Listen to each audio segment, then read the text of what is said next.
In the early years of the 19th century, the young nation of the United States found itself at a crossroads, stretching across vast and varied landscapes, from the rural farmsteads of the Midwest to the bustling streets of its growing cities. America was a land filled with promise, but also with deepening divisions. It was in this environment on February 12, 1809, in a humble log cabin in Hardin County, Kentucky, that Abraham Lincoln was born. The world Lincoln entered was one of uncertainty. The United States was still in its infancy, navigating the complex challenges of establishing a stable government, creating a national identity, and reconciling the ideals of liberty with the harsh realities of slavery. The young boy who would grow to lead this country through its most turbulent years began life with few advantages, growing up on the fringes of American society. Yet, as Lincoln's journey unfolded, he would come to represent the very essence of the American spirit, steadfast, resilient, and committed to ideals of justice and equality. From the struggles of his early life to the highest office in the land, Lincoln's path would be one of both personal and national transformation. His legacy, defined by his leadership during the Civil War and his unwavering stance against slavery, would reshape the very foundation of the United States. As we journey through the life of Abraham Lincoln, we will reflect on the moments that defined him, the quiet decisions, the personal losses, and the steadfast dedication to preserving the Union and securing the freedoms of all men. This is a story of endurance, wisdom, and a commitment to principles that would forever change the course of history. If you enjoy this story, please consider liking this video, subscribing to the channel, and sharing where you're listening from. Now, let us begin, slowly turning the pages of Lincoln's life, chapter by chapter, as we explore the life of one of the most revered figures in American history. Abraham Lincoln's early years were marked by hardship and uncertainty, shaped by the harsh realities of frontier life. Born on February 12, 1809, in a simple log cabin in Hardin County, Kentucky, Lincoln came into the world in an area far removed from the established centers of power and wealth. His father, Thomas Lincoln, was a farmer and carpenter, a man whose ambitions for land ownership were often thwarted by legal disputes and the difficult environment around him. His mother, Nancy Hanks Lincoln, was a woman of deep religious faith and quiet strength, but she too struggled with the challenges of a life on the edge of civilization. The Lincolns were a poor family by most standards, and the conditions in which Abraham was raised were far from easy. They lived in a small cabin without many of the comforts others might take for granted. The family frequently moved as Thomas sought better land and opportunities, each new location offering new challenges. The young Abraham would spend his earliest years in a world where survival was a daily concern, and education, although valued, was often difficult to come by. At the age of 2, Lincoln's family moved to the wilderness of Indiana. It was here that he would encounter some of the most formative experiences of his early life. The landscape was raw and untamed, filled with thick forests, rolling hills, and wild animals. The people who lived here were settlers, each seeking their own piece of the land. Yet the life of a frontier family was filled with the uncertainty of unpredictable weather, difficult terrain, and limited resources. The loss of Lincoln's mother when he was just 9 years old in 1818 was a pivotal moment in his young life. Nancy Hanks. Lincoln died of milk sickness, a disease caused by drinking contaminated milk from cows that had eaten toxic plants. Her death left a deep void in young Abraham's life. In a sense, it was an early introduction to the challenges of loss and adversity that would continue to shape his character. Lincoln's father remarried shortly after to a woman named Sarah Bush Johnston, who brought with her 3 children from a previous marriage. Sarah, though not his biological mother, was kind and supportive, offering Abraham both affection and stability in the face of his early grief.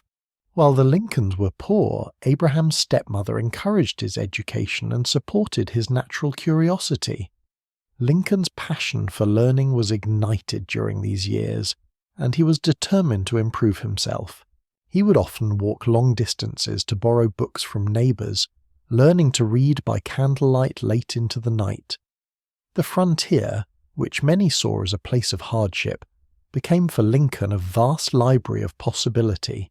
Though his formal education was brief, perhaps no more than a year or two in total, he read every book he could find, including the Bible, Aesop's Fables, and the works of great thinkers like George Washington and the Founding Fathers. This self-driven education became a hallmark of Lincoln's character. He was a man of intellect and ambition, but also one who deeply understood the value of hard work and perseverance. His love for reading and learning would carry him through the difficult years ahead, even as he faced an uncertain future in a rapidly changing country.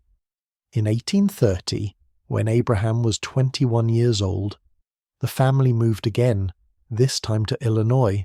It was a decision that would mark the beginning of Lincoln's deeper involvement in public life. The fertile lands of Illinois seemed a promising place for the Lincolns to settle, and the area would soon become a critical part of Lincoln's story. Yet life on the frontier was never easy, and Abraham's early years in Illinois were spent in physical labor. He worked as a farmhand, a rail splitter, and even as a store clerk, always with an eye on his future, seeking opportunities for self-improvement and growth.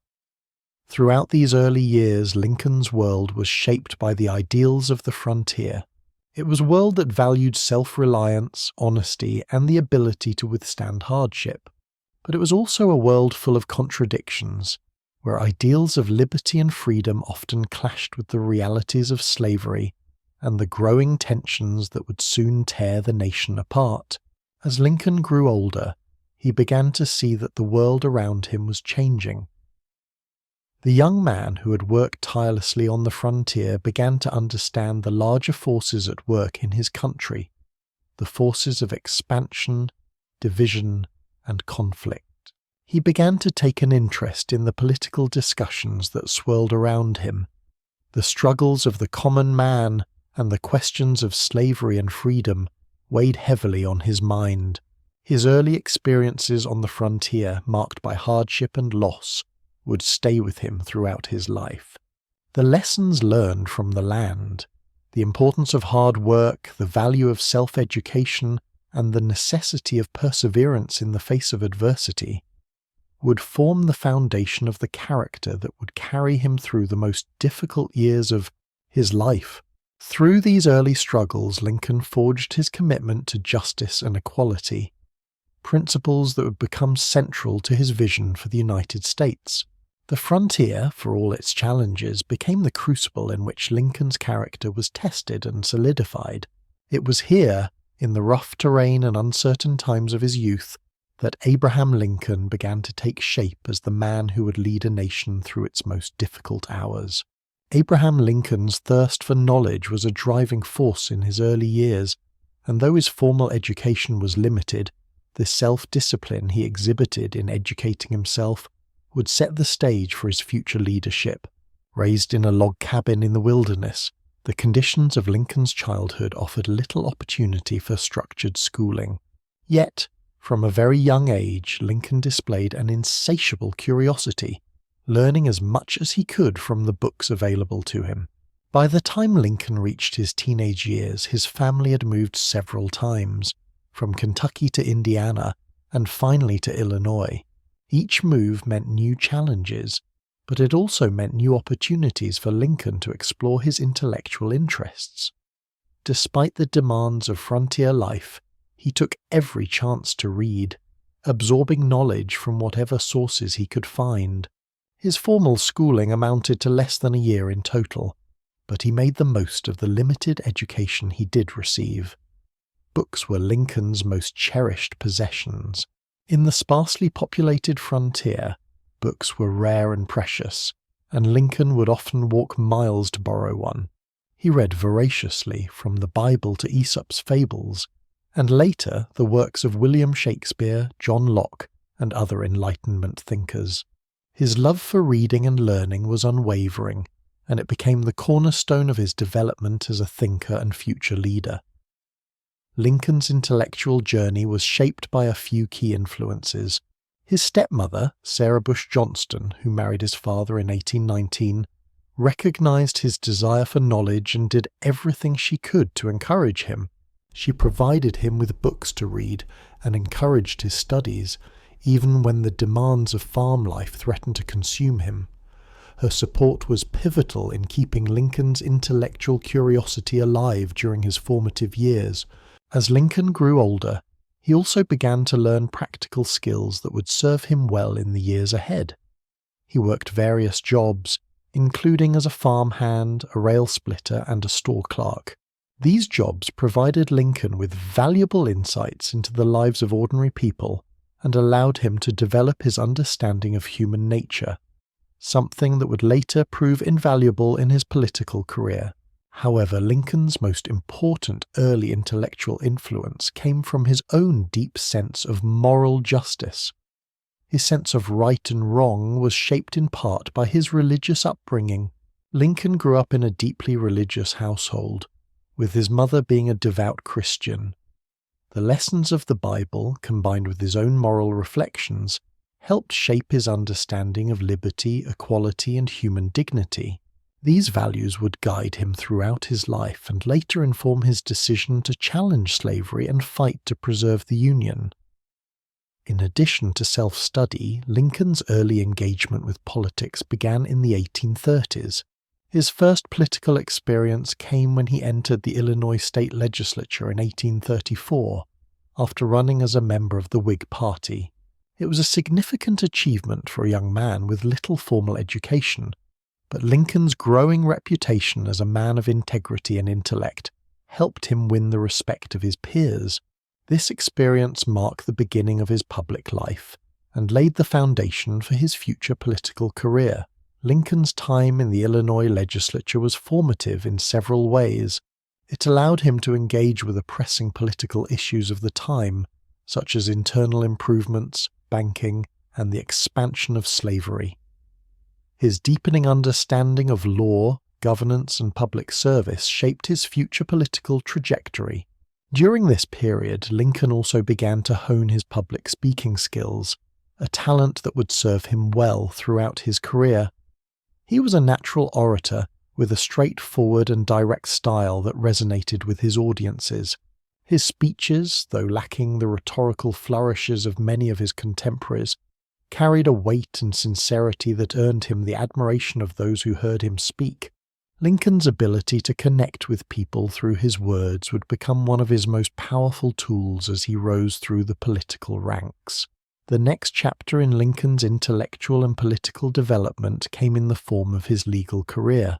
Although Lincoln had no formal law degree, he taught himself the law by reading legal texts and case law. He began practicing law in Springfield, Illinois, and over time gained a reputation as a skilled and honest lawyer. His legal career, though not as glamorous as some of his contemporaries, was marked by his deep commitment to fairness and justice. Lincoln's legal career not only helped him build a foundation of practical knowledge, but also provided him with the opportunity to meet and engage with many of the leading political figures of the time. It was during these years as a lawyer that Lincoln began to reflect more deeply on the issues of slavery and human rights. The growth of the abolitionist movement and the debate over the expansion of slavery into new territories would eventually lead Lincoln to take a firm stand against slavery. His experiences as a lawyer, along with his moral convictions, would eventually propel him onto the national stage. By the time Lincoln was in his late 20s, he'd established himself as a lawyer and politician, but his intellectual journey was far from over. He continued to read, think, and engage with the world around him, constantly refining his views on freedom, democracy, and the future of the United States. His intellectual and moral development was a lifelong process, one that would shape his decisions as president and guide him through the darkest hours of the Civil War. Lincoln's early formative years were characterized by a relentless pursuit of knowledge, a deep sense of justice, and an unyielding determination to better himself. These qualities would come to define him as a leader, one whose intellect and integrity would carry him through the most tumultuous period in American history. The self-education he undertook in his youth laid the groundwork for his future leadership, and it was this foundation that would ultimately help him navigate the complex political, moral, and social challenges of his time. Abraham Lincoln's entry into the world of law marked a significant turning point in his life, shaping not only his career but also his eventual path to the presidency. Though Lincoln had never attended a formal law school, his dedication to self-education and his remarkable intellect allowed him to become a successful lawyer. His legal career would play a crucial role in developing the practical skills and political acumen that would serve him well in the years to come. In 1836, at the age of 27, Lincoln was admitted to the bar after studying law for several years on his own. His legal training had been largely informal. He had no college degree and no formal legal education. Instead, he relied on his determination and a selection of law books, including Blackstone's commentaries and other legal texts, to guide his studies. By reading case law and analyzing the statutes of his time, Lincoln gained a strong understanding of legal principles. Lincoln began his law practice in Springfield, Illinois, where he set up shop as a sole practitioner. The small, yet growing town of Springfield provided fertile ground for Lincoln's new career.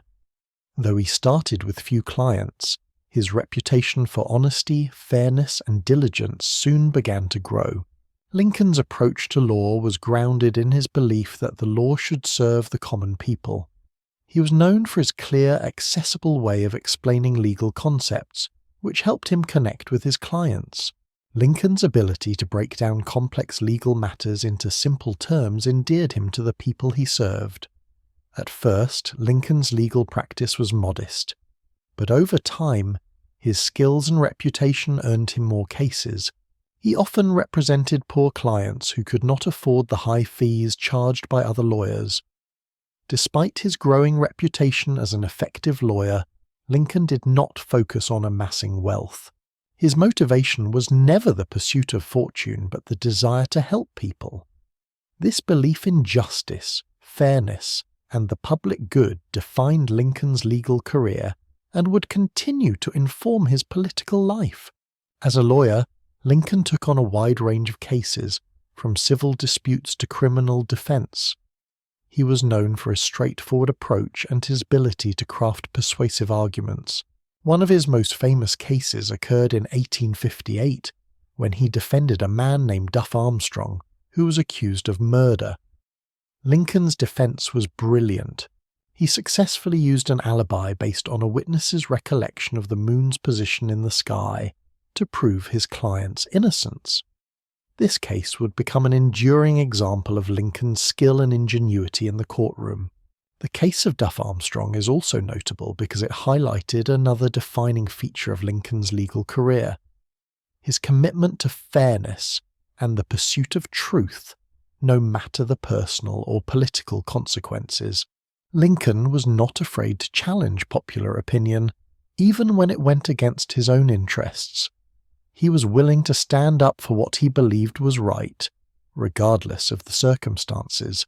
Throughout his legal career, Lincoln became involved in several high-profile cases.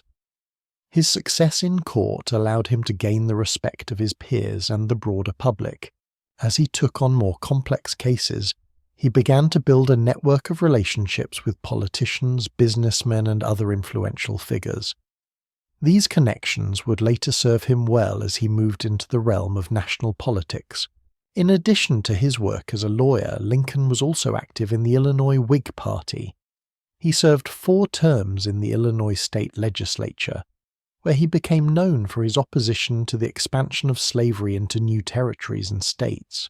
His legal experience gave him a solid foundation for his political views, especially regarding the Constitution, the Union, and the preservation of freedom.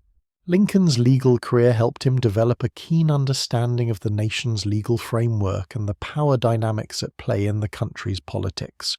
Lincoln's increasing political involvement during the 1830s and 1840s would eventually lead him to the U.S. House of Representatives in 1847, though his time in Washington was brief. It was during this period that Lincoln began to distinguish himself as a vocal critic of the Mexican-American War. He argued that the war was unjust and driven by a desire to expand slavery, a position that would later shape his more well-known opposition to the institution. This marked the beginning of his transition from a regional figure to one with national influence. However, Lincoln's legal career wasn't just about his political ambitions. It was also about his commitment to the ideals of justice and the law. His reputation as a lawyer who upheld these ideals was key to his later success. Lincoln's belief in the law as a force for good was the foundation of his approach to leadership. Throughout his career, whether in the courtroom or the White House, Lincoln sought to apply the principles of fairness, justice, and the rule of law to the complex problems he faced. As Lincoln's legal career flourished, so did his sense of responsibility to the nation. He became more and more involved in the political debates of his time, particularly those centered around slavery and the expansion of the Union. His time in the courtroom gave him the tools he needed to navigate the political arena, and his experiences with injustice and inequality shaped his views on the moral and political questions that would define his presidency. Lincoln's legal career was a training ground for the many challenges he would face in the years ahead. It taught him the value of patience, perseverance, and integrity. It gave him a deep respect for the law and a clear understanding of its importance in maintaining justice. And perhaps most importantly, it shaped his belief in the power of reasoned argument and persuasion to change minds and shape public opinion. Lincoln's success as a lawyer ultimately set him on a path to the presidency. His legal expertise, his unwavering commitment to justice, and his growing political influence provided him with the foundation he needed to lead the nation through its greatest crisis. The skills he developed in the courtroom would help him navigate the political and moral complexities of the Civil War, and the principles of fairness and justice he upheld as a lawyer would guide him as he worked to preserve the Union and end slavery. As Abraham Lincoln's professional and political life began to take shape, so too did his personal life.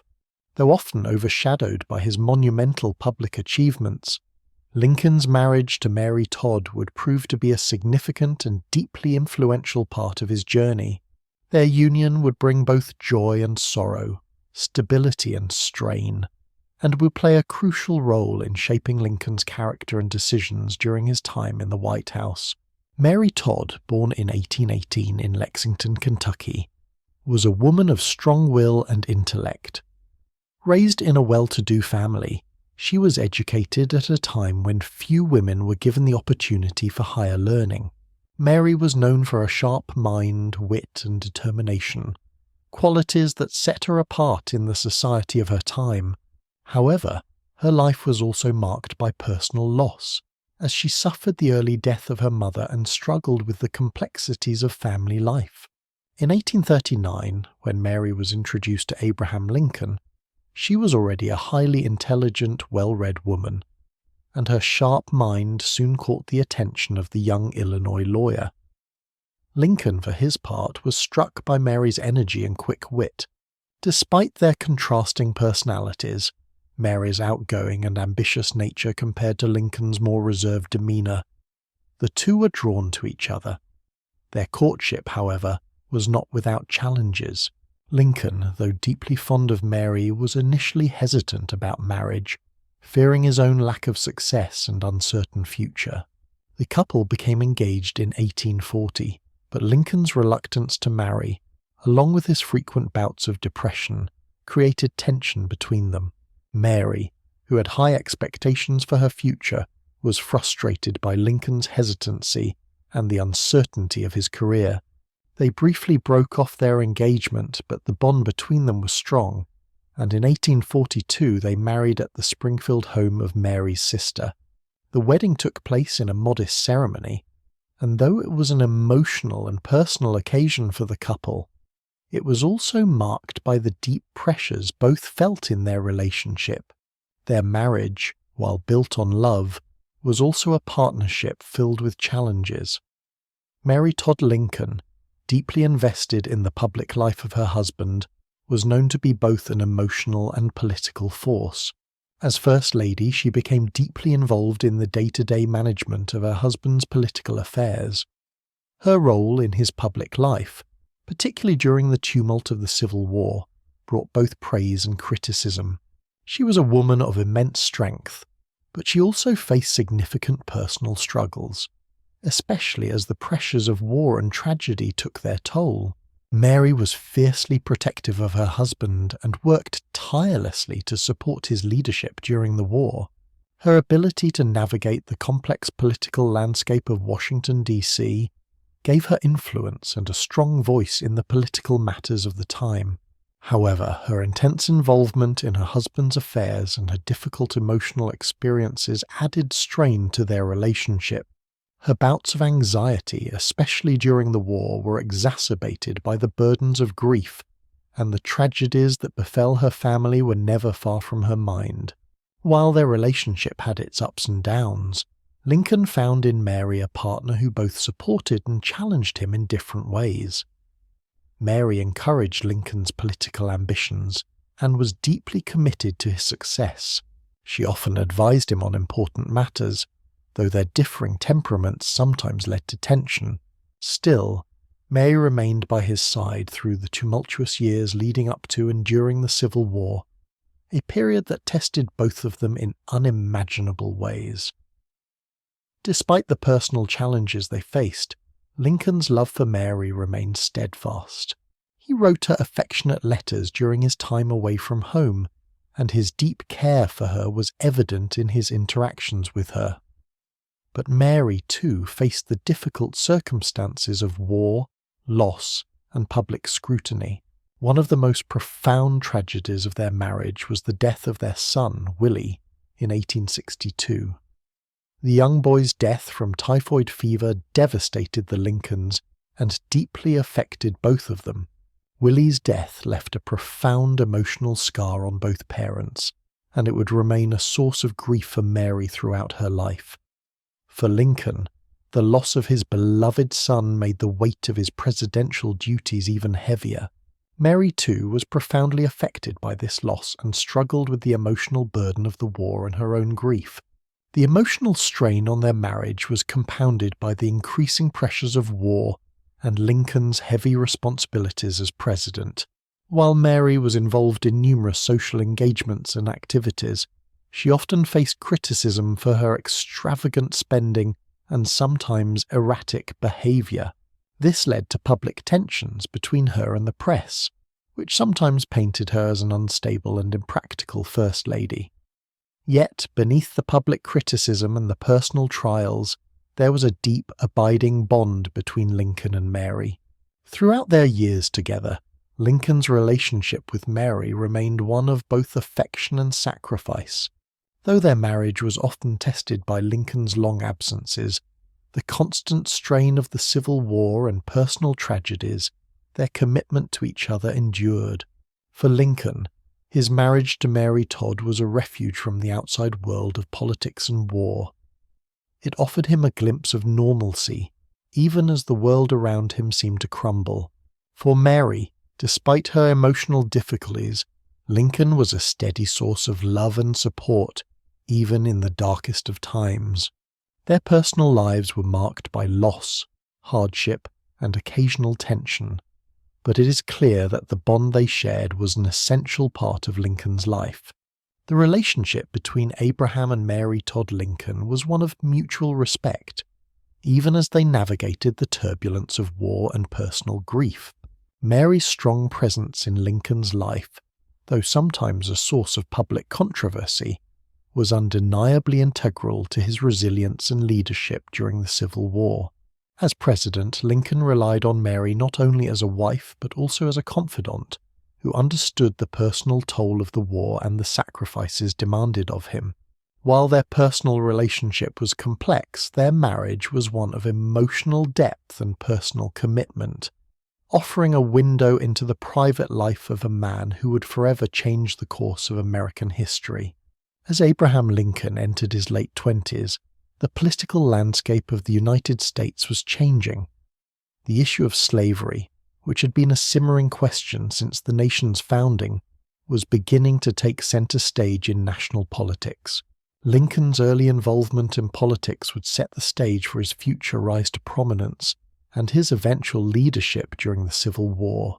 His path to the presidency, though long and uncertain, would be shaped by his growing political awareness, his self-taught understanding of the law, and his commitment to the principles of freedom and justice. Lincoln's political career began in 1834 when he was elected to the Illinois state legislature. He ran as a member of the Whig Party, which was gaining traction as a political force opposed to the spread of slavery and in favor of internal improvements such as building roads and infrastructure. His entry into the legislature was the beginning of his long journey into national politics.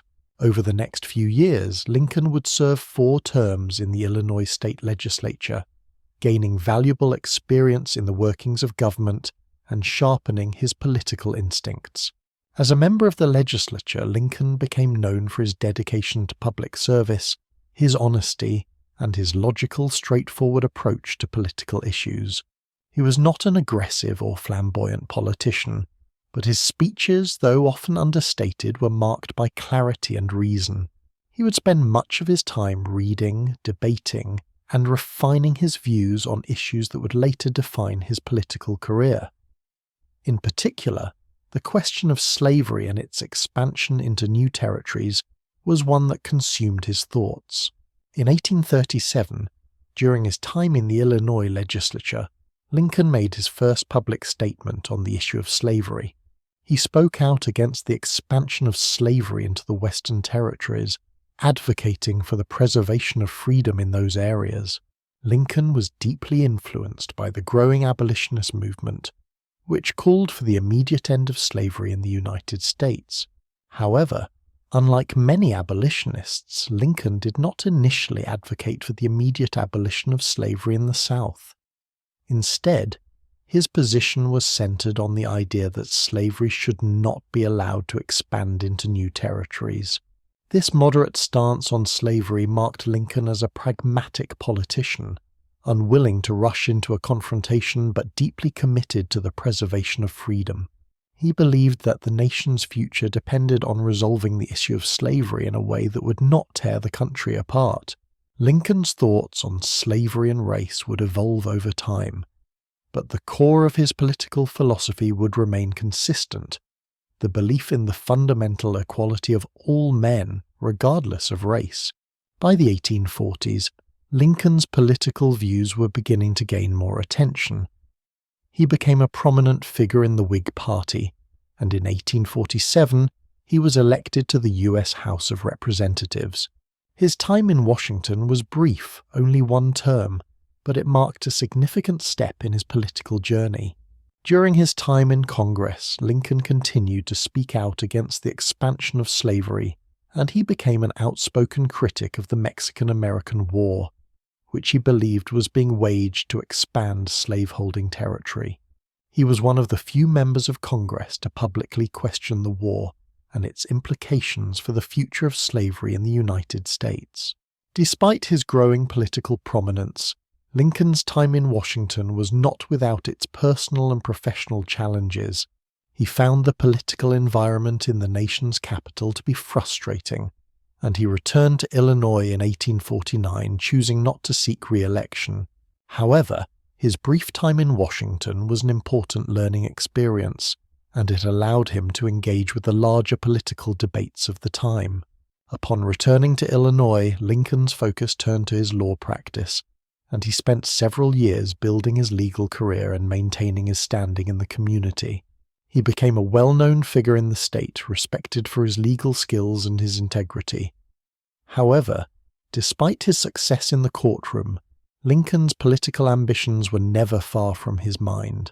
He continued to engage in public debates on issues such as slavery, internal improvements, and the future of the nation. The political climate in Illinois was shifting, and the issue of slavery was becoming more pressing as the country expanded westward. In 1854, the passage of the Kansas-Nebraska Act, which allowed for the possibility of slavery in the new territories, reignited Lincoln's political career. The act, which repealed the Missouri Compromise, sparked outrage in the northern states, and Lincoln saw it as a direct threat to the future of the Union.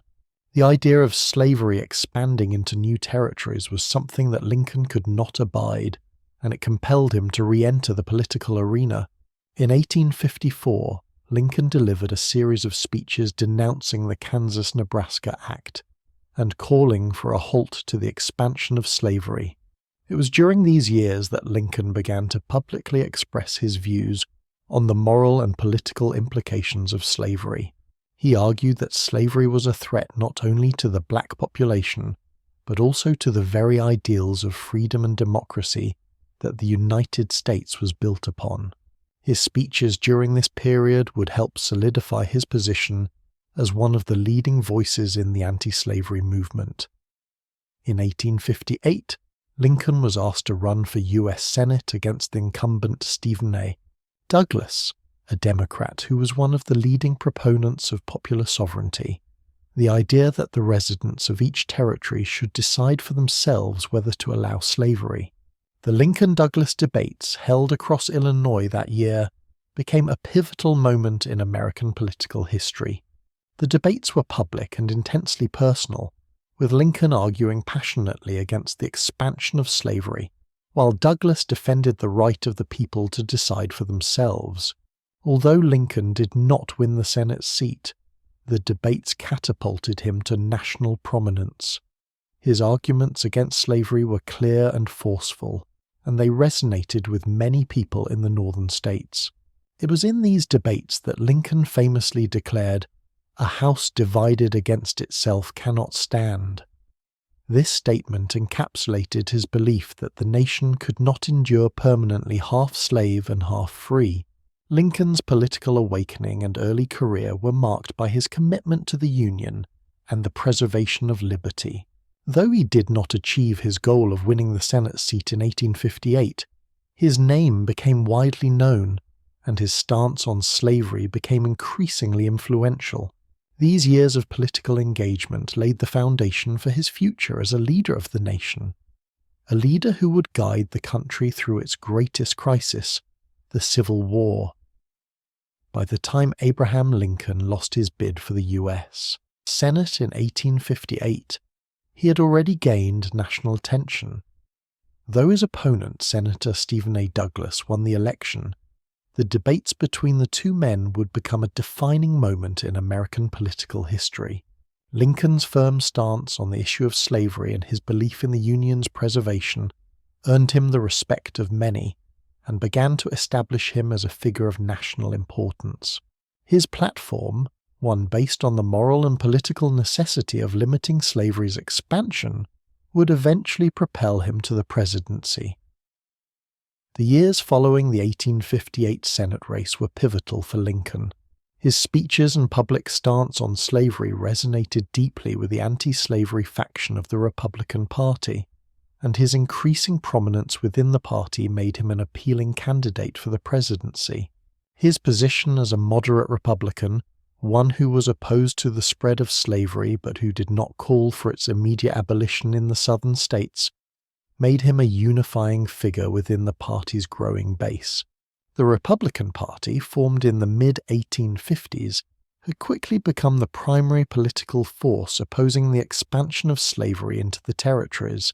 The party's platform was rooted in the idea that slavery should not be allowed to expand beyond the states in which it already existed, and it was in this political context that Lincoln would rise to prominence.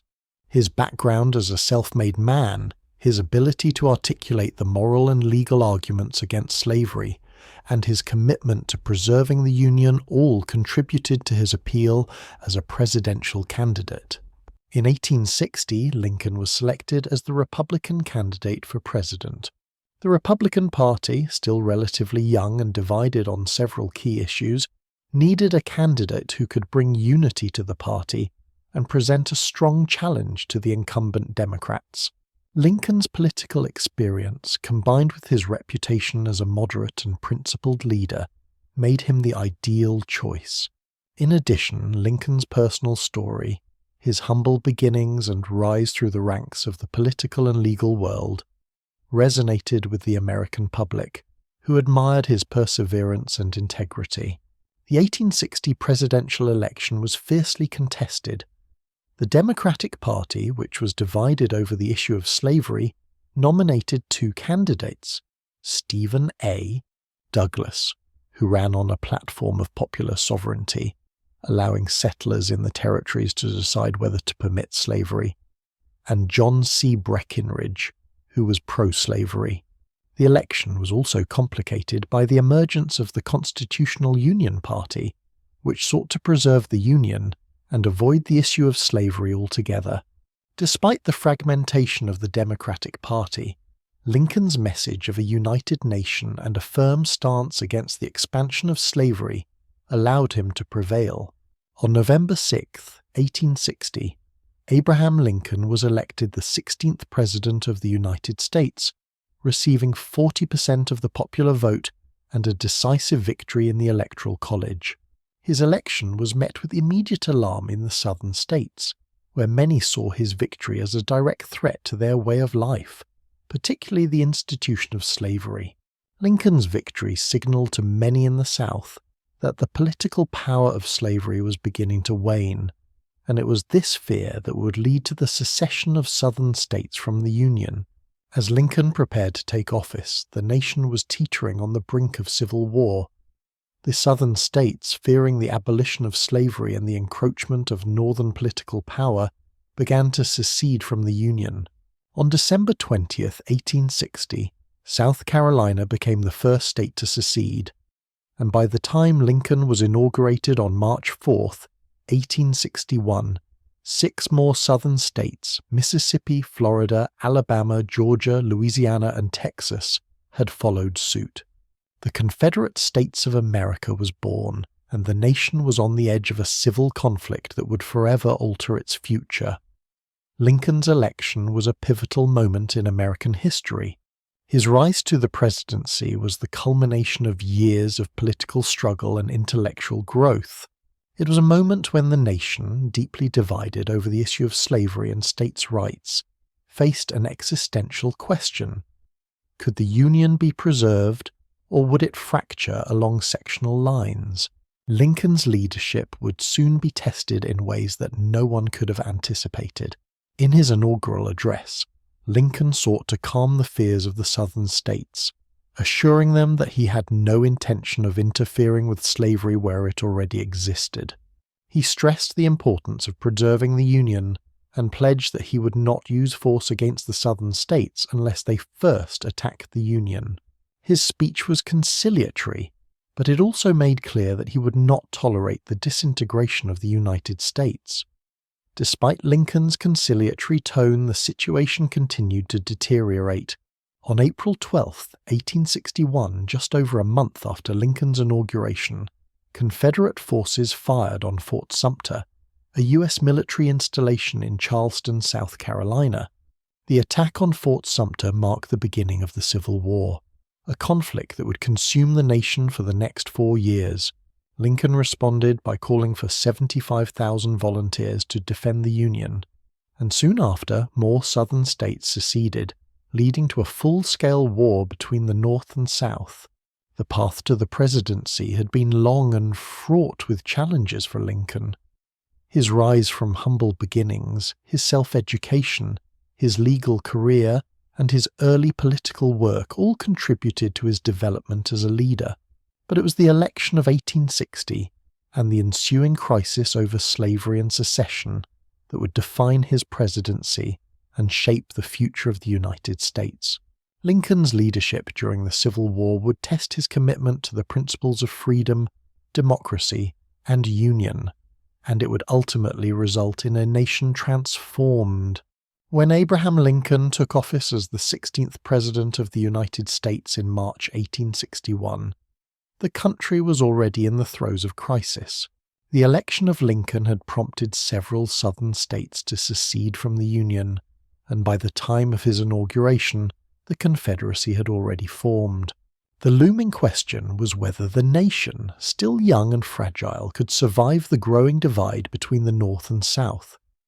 The answer would come swiftly. Just over a month into Lincoln's presidency, the Confederacy struck the first blow. On April 12, 1861, Confederate forces attacked Fort Sumter, a U.S. military installation in Charleston, South Carolina. This attack, which resulted in the surrender of the fort, marked the official beginning of the Civil War. Lincoln, in his capacity as Commander-in-Chief, responded by calling for 75,000 volunteers to defend the Union. This bold move was both a necessity and a challenge, as it was clear that the Union would have to fight to preserve its existence. In the face of secession and open rebellion, Lincoln's leadership would be tested in unprecedented ways. At the onset of the war, Lincoln had to navigate the military, political, and social challenges posed by the Southern Rebellion. Despite the immediate threat to the Union, Lincoln's position was not one of immediate violence or retribution. He sought to preserve peace while maintaining the authority of the federal government. His words in his inaugural address had aimed to reassure the Southern states that he had no intention of interfering with slavery where it already existed. But his primary concern was the Union's survival.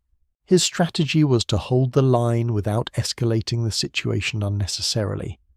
But the Confederate attack on Fort Sumter left him with no choice.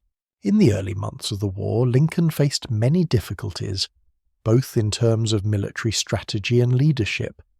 The Union Army, though larger and better funded, was largely unprepared for the demands of a full-scale war. The Confederate forces, on the other hand, were composed of experienced officers and soldiers, many of whom had fought in the Mexican-American War. At the start, the Union Army was disorganized and suffered from leadership shortages. Lincoln's early decisions were critical. He immediately set about reorganizing the Union Army, seeking experienced officers and generals who could lead the fight. His first major decision was to appoint General Winfield Scott as the commanding general of the Union Army. Though Scott was an aging veteran, Lincoln valued his experience. However, Scott's approach to the war, one that was based on a slow, methodical blockade and a strategy of attrition, was ultimately not successful in providing the quick, decisive victory the Union needed. Meanwhile, the Confederacy, led by President Jefferson Davis and General Robert E. Lee, was highly motivated and determined to defend its sovereignty. The Confederacy had the advantage of fighting a defensive war, one where they could use their knowledge of the land to their advantage. Though the South lacked the resources of the North, they had the will and the determination to fight for what they viewed as their independence. In the early stages of the war, both sides experienced victories and defeats.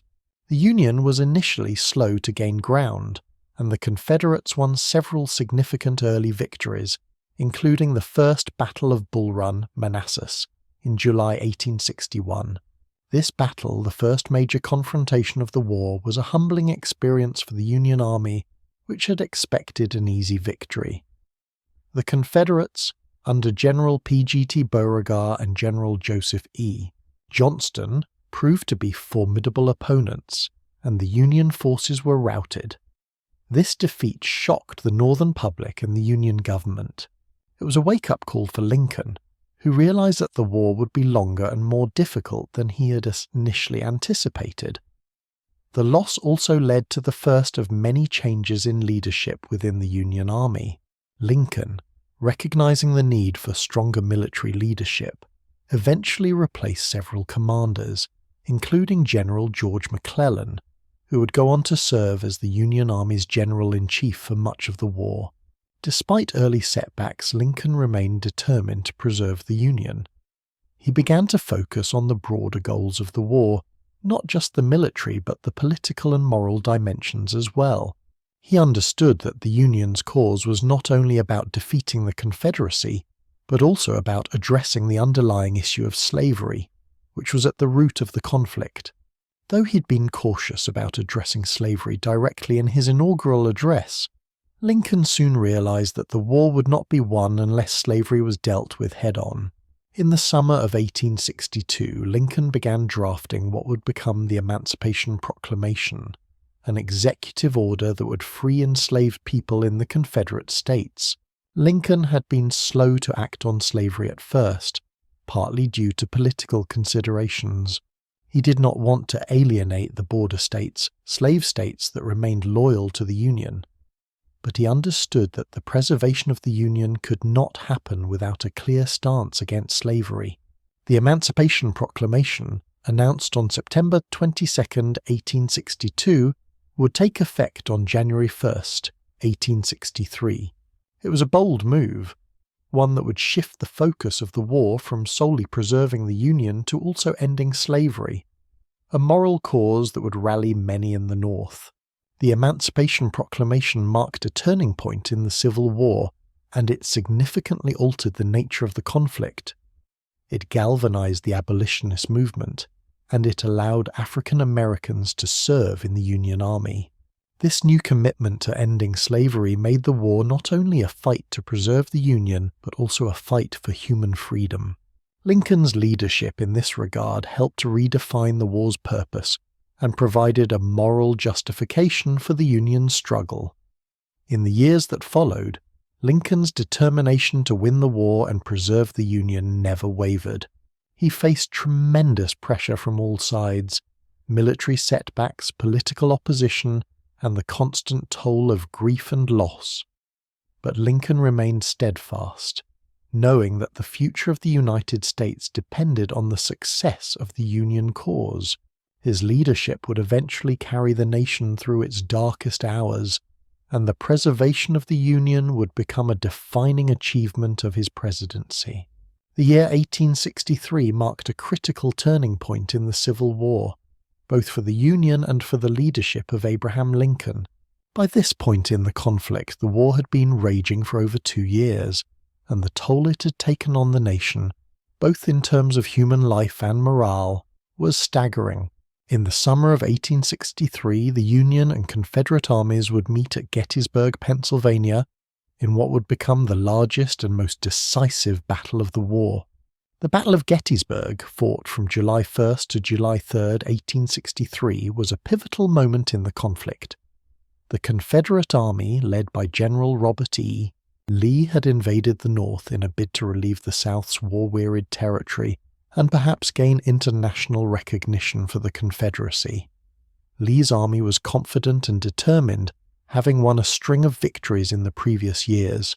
His hope was that a decisive victory on Northern soil would weaken the resolve of the Union and pressure President Lincoln into seeking a negotiated peace.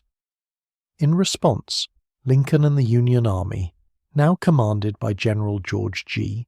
Meade, knew that this battle would be a make-or-break moment for the Union cause.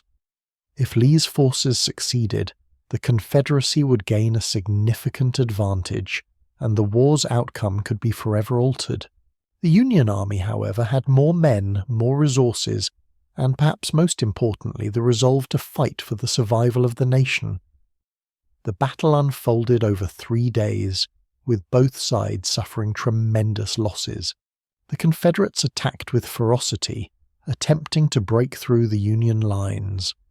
Lee's strategy relied heavily on aggressive tactics, and he attempted to capitalize on his army's strengths.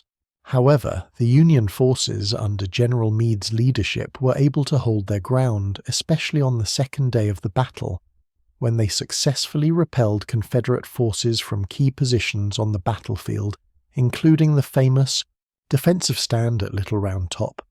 The final day of the battle, July 3rd, brought the climactic moment of the war at Gettysburg, Pickett's charge. General Lee ordered a massive assault on the center of the Union line, hoping to break through and turn the tide of the battle.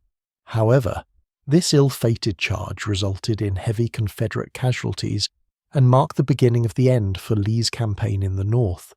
The Confederacy was forced to retreat back to the South, suffering a devastating defeat that would ultimately shift the momentum of the war in favor of the Union. The Battle of Gettysburg was not just a military victory. It was a moral and psychological turning point for both sides. For the Union, the victory at Gettysburg was a much-needed boost in morale. It proved that the Confederacy, despite its military prowess and tactical brilliance, could be defeated.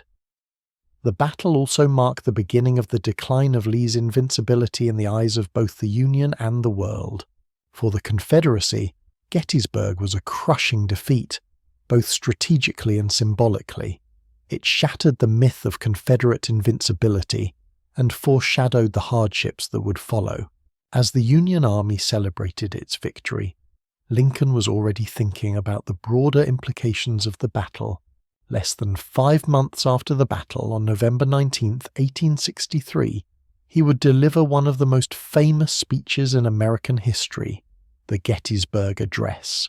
Standing at the cemetery where thousands of Union soldiers were buried, Lincoln addressed the nation, reaffirming the Union's commitment to the principles of liberty, equality, and democracy. In his speech, Lincoln reminded the nation of the Founding Fathers' vision for a government of the people, by the people, for the people. He acknowledged the immense sacrifices made by the soldiers who fought at Gettysburg and framed the battle as a defining moment in the struggle for a nation that would guarantee freedom and equality for all. The Gettysburg Address was brief but profound, invoking the ideals of the American Revolution and calling for the preservation of the Union, not just as a political entity, but as a beacon of freedom and democracy for the world. While the battle itself had been a military victory for the Union, the real significance of Gettysburg lay in its broader consequences. Lincoln's leadership was increasingly becoming defined by his ability to use the war to reshape the moral and political fabric of the nation. The Union was no longer simply fighting to preserve the status quo. It was fighting to fulfill the promise of freedom and equality that had been embedded in the nation's founding documents. In the wake of Gettysburg, Lincoln also began to see the war in an even broader context. He recognized that the defeat of the Confederacy would not only preserve the Union, but would also offer an opportunity to end the institution of slavery once and for all. This shift in Lincoln's thinking would culminate in the signing of the Emancipation Proclamation earlier that year, but Gettysburg further solidified the moral imperative of ending slavery as part of the Union's war aims. The victory at Gettysburg, followed by the fall of Vicksburg on July 4, 1863, marked a turning point in the war. The Union now held a strategic advantage, and the Confederacy was on the defensive. However, the road to victory was still long, and the war would continue for another 2 years. The toll it took on the nation, in terms of both human lives and social fabric, was incalculable. The war was far from over, but Lincoln's leadership during this critical period helped to reframe the purpose of the conflict. The fight for the Union had become, in Lincoln's mind, a fight for a new birth of freedom, one that would ensure that government of the people, by the people and for the people, would not perish from the earth. The Battle of Gettysburg and the Gettysburg Address would become defining moments in Lincoln's presidency and in the history of the United States. As the nation moved closer to the war's end, Lincoln's ability to maintain resolve, unite the country, and stay true to the nation's founding ideals would be crucial. The moral vision he articulated at Gettysburg would guide the Union toward its ultimate victory and the abolition of slavery, leaving an indelible mark on the course of American history. By the summer of 1863, the Union had gained significant momentum in the Civil War, following key victories at Gettysburg and Vicksburg. However, the war was far from over, and the final stages of the conflict would require Abraham Lincoln's leadership to navigate a host of challenges, both military and political. As the war stretched on into 1864, the road to victory became more uncertain, and Lincoln's presidency would be tested in new ways. The Union Army, despite its advantages in resources and manpower, still faced a determined and capable Confederate army under General Robert E. Lee. The Confederate forces, though exhausted and increasingly short on supplies, continued to fight fiercely for their cause. Lincoln's leadership during these crucial years would require not only strategic military decisions, but also political savvy and emotional resilience. One of Lincoln's most important military decisions came in 1864 with the appointment of General Ulysses S. Grant as General-in-Chief of the Union Army. Grant, who had earned a reputation for his aggressive tactics and ability to sustain the fight, was exactly the kind of leader Lincoln needed. Grant's strategy was to engage the Confederate Army on multiple fronts and keep up the pressure, forcing Lee's army into a series of battles from which it could not recover. Grant's dogged pursuit of victory would prove to be the key to the Union's ultimate success. Grant's campaigns in Virginia, particularly the brutal Overland Campaign, were marked by heavy casualties on both sides. The constant fighting and high death toll were deeply unsettling for the Northern public, and Lincoln's leadership was vital in maintaining morale.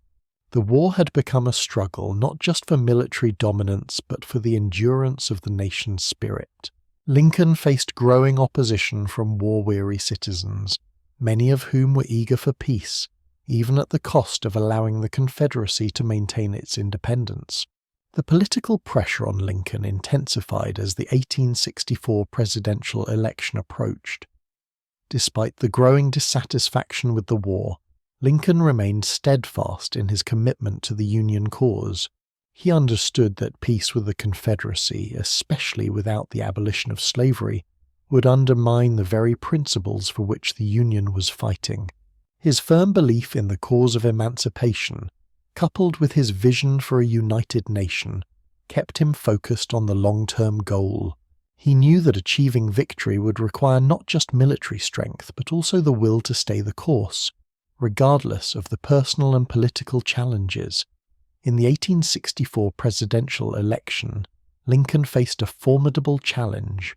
His political opponents, led by George McClellan, who had served as Union general before being dismissed by Lincoln, criticized the war effort and called for a negotiated peace with the Confederacy.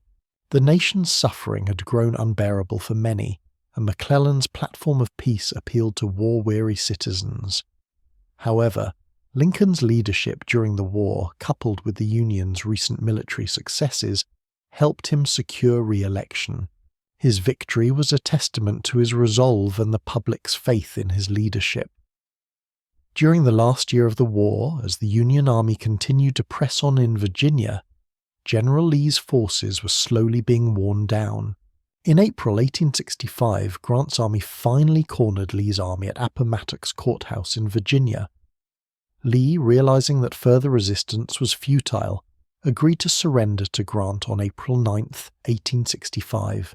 The formal end of the Civil War was a momentous event, but it was also a bittersweet one for Lincoln, who had carried the weight of the nation's suffering for so long.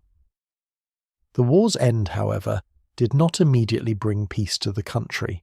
The process of Reconstruction, rebuilding the South and reintegrating the Confederate States into the Union, would prove to be as challenging as the war itself. Lincoln's vision for Reconstruction was one of healing and reconciliation, not punishment. He wanted to reunite the country and ensure that the freed slaves was granted the rights and freedoms they deserved. His vision for a malice toward none with charity for all would guide his approach to Reconstruction. However, Lincoln would not live to see the full implementation of his vision for Reconstruction. On the evening of April 14, 1865, just days after the Confederate surrender, Lincoln was shot by John Wilkes Booth, a Confederate sympathizer, while attending a play at Ford's Theater in Washington, D.C. The following day, Lincoln succumbed to his wounds, and the nation was plunged into mourning. Lincoln's assassination was a tragic and unexpected end to a presidency that had steered the nation through its darkest hours. His leadership, marked by wisdom, patience, and an unwavering commitment to justice, had saved the Union and emancipated millions of enslaved people. The nation was left to grapple with the loss of its greatest leader at a time when the challenges of Reconstruction and national healing were just beginning. In the wake of his death, Lincoln's legacy became even more profound. The principles he championed, freedom, equality, and the preservation of the Union, would guide the nation through the difficult years of Reconstruction and beyond. His leadership during the Civil War, his moral clarity on the issue of slavery, and his commitment to the ideals of the nation would forever shape the course of American history. The final stages of the war and Lincoln's leadership were characterized by a quiet strength and an unwavering determination to preserve the Union and secure freedom for all. His ability to navigate the complex military and political challenges of the war, his resolve to stay focused on the long-term goals, and his commitment to justice and equality made him one of the most revered figures in American history. Abraham Lincoln's assassination on April 15, 1865, was a tragedy that not only shocked the nation, but also left a profound mark on its future. Though his time in office was tragically short, Lincoln's leadership during the Civil War and his moral clarity on the issue of slavery would shape the course of American history for generations to come. The war had been won, the Union preserved, and slavery abolished, but the challenges of healing a divided nation and rebuilding the South lay ahead. It was Lincoln's vision for a united, just country that would guide the nation in the difficult years of Reconstruction, even after his death. At the time of his death, the country was still reeling from the effects of 4 years of brutal warfare. Hundreds of thousands of lives had been lost, families torn apart, and a nation forever changed. Lincoln's leadership has been central to the Union's victory, but his death left a void that would be difficult to fill. His successor, Andrew Johnson, took office at a time when the nation's wounds were fresh and the path to reconciliation was unclear. Lincoln's approach to Reconstruction had been one of healing and reconciliation. Unlike many in the North who called for punitive measures against the South, Lincoln sought a path of forgiveness. He envisioned a just and lasting peace, where the Southern states would be reintegrated into the Union without harsh retribution. His famous second inaugural address, delivered in March 1865, reflected his belief in reconciliation, with its call for malice toward none, with charity for all. Lincoln believed that the South should be treated with magnanimity, and he hoped to make the process of reunification as painless as possible. This vision for a peaceful, compassionate Reconstruction was, however, short-lived. With Lincoln's assassination, the country faced a different direction under President Andrew Johnson, whose approach to Reconstruction was far more lenient toward the South. Johnson's policies did not adequately address the rights of freedmen, and his leniency toward former Confederates created further divisions between the executive branch and Congress. This tension ultimately led to Johnson's impeachment and a stalled effort at comprehensive Reconstruction. Lincoln's vision for a united nation, one that recognized the dignity and rights of all people, was instead replaced by a more divisive and politically charged Reconstruction process. Despite the challenges of the immediate post-war period, Lincoln's legacy lived on in the principles he championed. The 13th, 14th, and 15th Amendments to the Constitution, which abolished slavery, granted citizenship to African Americans, and protected voting rights, were the ultimate expression of Lincoln's vision for a nation free from the bondage of slavery and racial inequality. Although these amendments would face long struggles for full implementation, they represented a moral victory for Lincoln's ideals. Lincoln's legacy was also deeply tied to the idea of democracy. The Civil War had tested the endurance of the American experiment, and Lincoln's leadership proved that a government of the people, by the people, for the people, could survive even the greatest of national crises.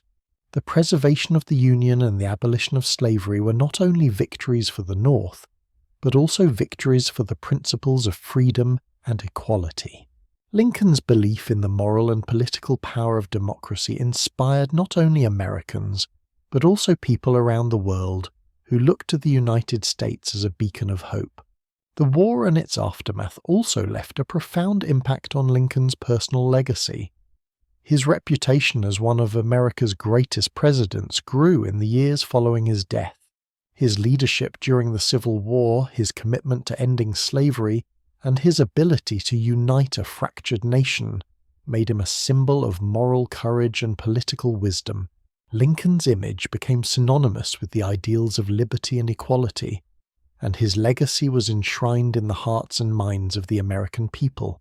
Historians, scholars, and ordinary citizens alike began to reflect on Lincoln's achievements, and his story became a central part of the American narrative. His ability to communicate his vision for the nation, especially in moments of national crisis, left an indelible mark on the country's conscience. Lincoln's speeches, particularly the Gettysburg Address and his second inaugural address, became cornerstones of American political thought. These speeches, brief yet powerful, articulated the moral and political foundations of the United States and its commitment to a government that respected the rights of all people. Lincoln's death also spurred a national outpouring of grief. He was mourned not just as a president, but as a symbol of the nation's struggle for freedom and equality. The nation's grief was compounded by the sense of unfinished work that Lincoln had started but would not live to complete. His assassination underscored the continuing political and social divisions in the country, and the challenges of rebuilding the South and integrating newly freed African Americans into society would continue to weigh on the nation for decades. As the years passed, Lincoln's legacy grew in stature. His presidency became a model for future leaders, and his ideals of liberty, equality, and the preservation of the Union remained guiding principles in American political life. The challenges of Reconstruction, the civil rights struggles that followed, and the political battles over the legacy of slavery would all be shaped by the foundation Lincoln laid during his presidency. Though Lincoln did not live to see the full realization of his vision, his leadership and his moral clarity paved the way for future generations to continue the work he had begun. In the years after Lincoln's death, his memory became a rallying cry for those advocating for civil rights and racial equality. His name was invoked in struggles for justice and freedom, and his image became emblematic of the fight for a more perfect union. Lincoln's influence extended far beyond the confines of his presidency. His legacy continues to inspire those who seek to advance the cause of liberty and equality. Abraham Lincoln's presidency may have been short, but his impact on the nation and the world was profound and lasting. His leadership during the Civil War preserved the Union, ended slavery, and reaffirmed the nation's commitment to the ideals of democracy. Though he did not live to see the full fruits of his labor, Lincoln's vision of a united and just America continues to resonate today, ensuring that his legacy remains an enduring part of the American story. Abraham Lincoln's legacy extends far beyond his time in office. His leadership during the Civil War, his moral clarity in the fight against slavery, and his unwavering commitment to the preservation of the Union made him a defining figure in American history. Lincoln's influence continues to be felt today, not only in the way Americans view their past, but in the ideals and principles that continue to shape the nation's future. Lincoln's presidency was marked by profound transformation. At the time of his election in 1860, the nation was divided, both geographically and ideologically. The issue of slavery threatened to tear the Union apart, and the South had already begun seceding from the Union. Lincoln's leadership during this tumultuous period helped steer the country through its most significant crisis. Under his guidance, the Union was preserved and slavery was abolished, a victory that fundamentally altered the nation's social and political landscape. One of Lincoln's most lasting contributions to American history was his role in shaping the nation's commitment to the ideals of liberty and equality. The Emancipation Proclamation, signed in 1863, freed enslaved individuals in the Confederate States, setting in motion the legal and moral foundations for the eventual abolition of slavery in the entire country. However, the abolition of slavery was only one aspect of Lincoln's broader vision for the United States.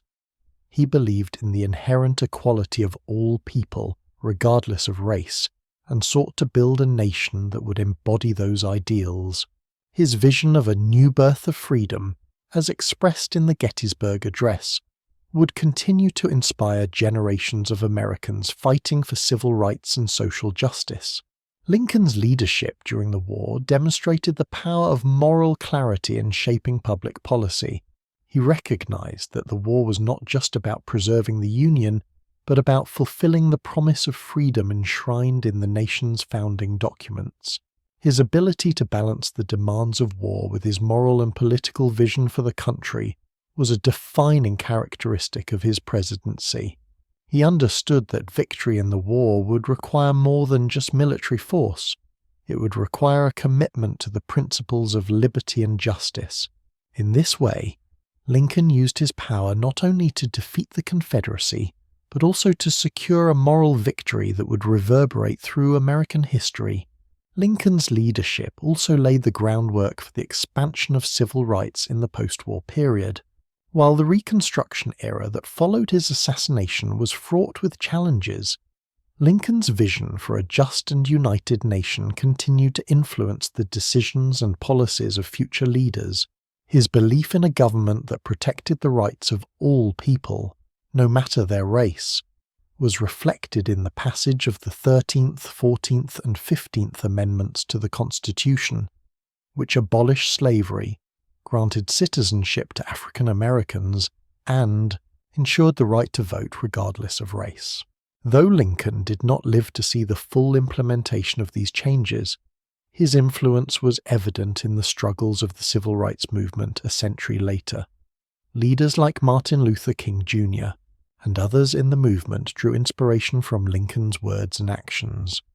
The principles that Lincoln championed, equality, justice, and the preservation of the Union, were central to the push for civil rights and social change in the 20th century.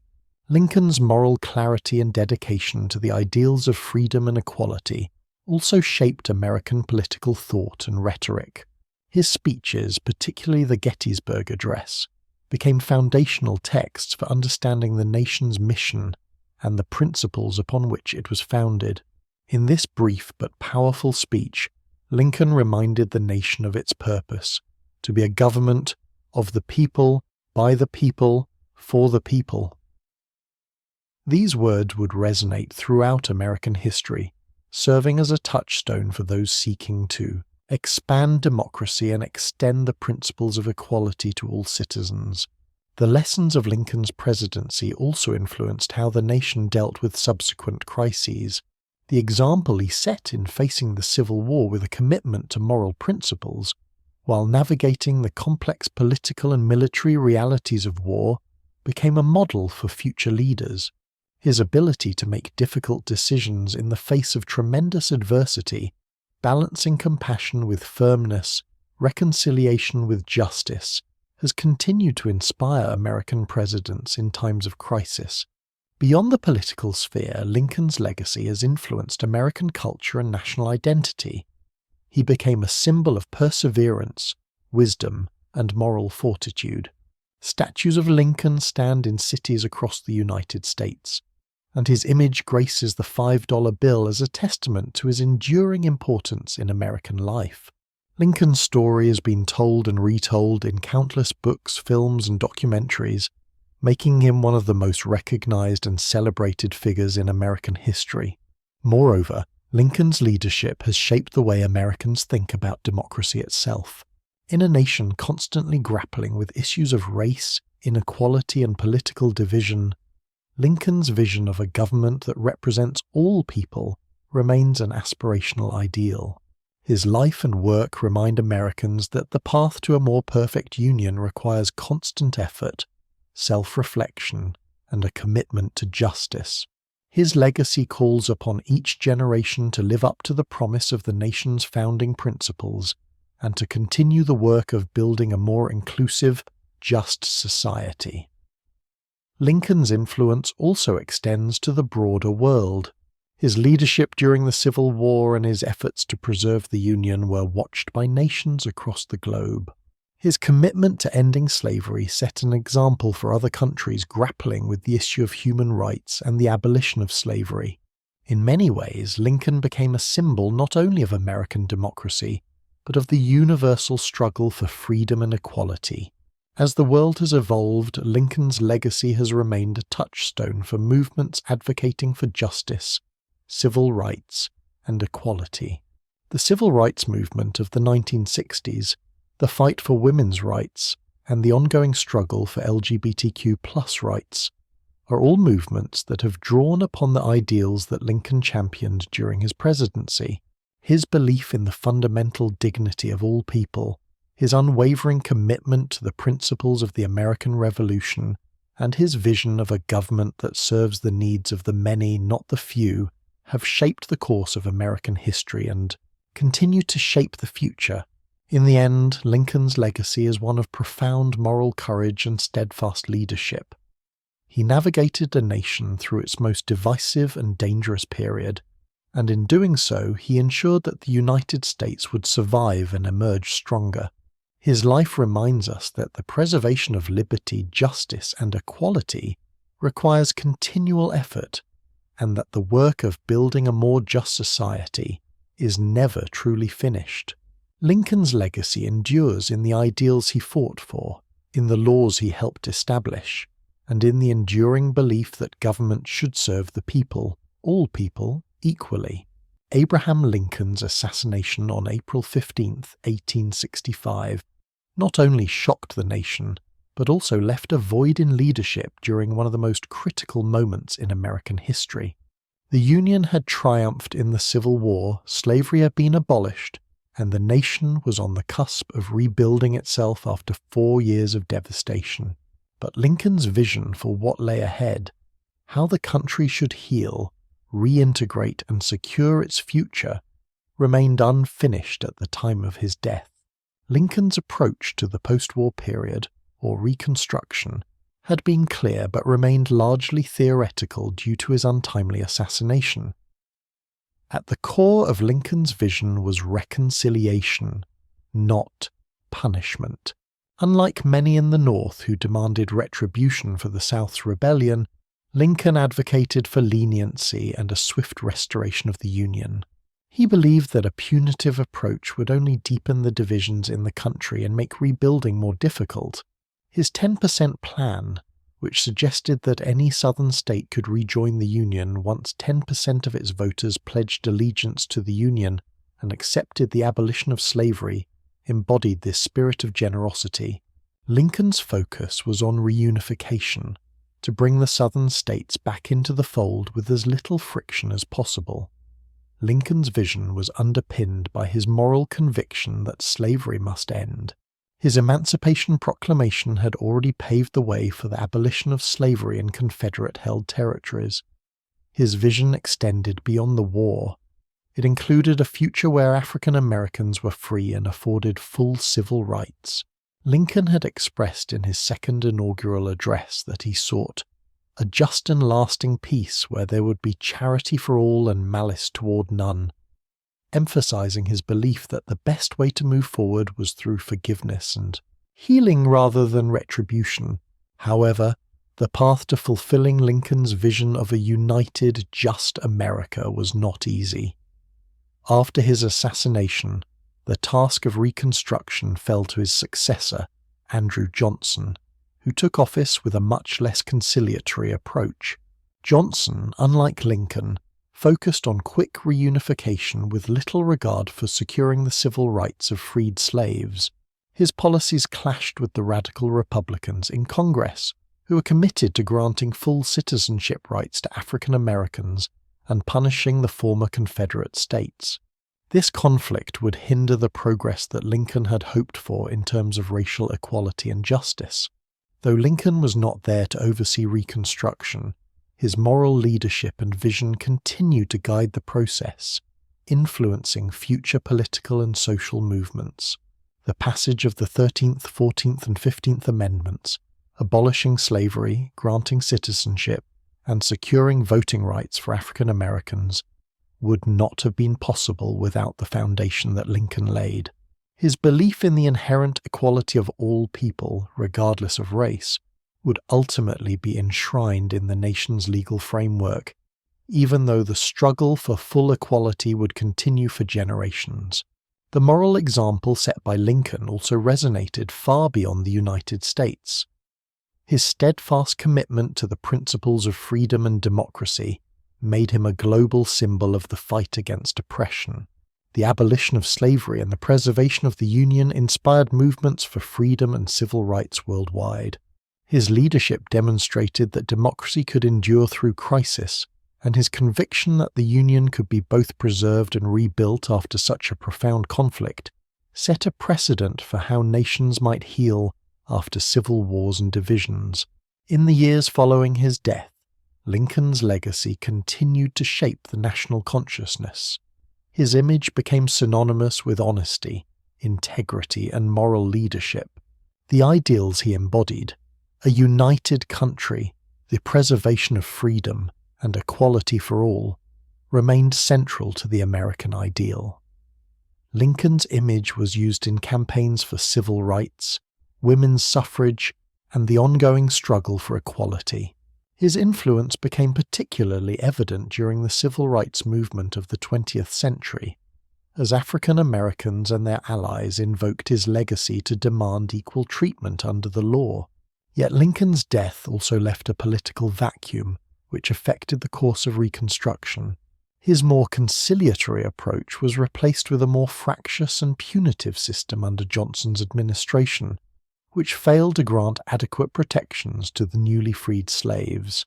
The difficult years of Reconstruction were marred by racial violence, political strife, and economic challenges, leaving the question of full integration and equality unresolved for many years. However, the ultimate direction of Lincoln's vision, one of reconciliation, justice, and a united nation, could not be extinguished. His moral compass continued to guide the nation through its challenges, even when the immediate effects of Reconstruction fell short. Lincoln's vision, captured in the ideals of his presidency, would serve as a beacon for future generations to continue the work he began. Lincoln's lasting influence was not limited to policy or law. It extended to the collective identity of the American people.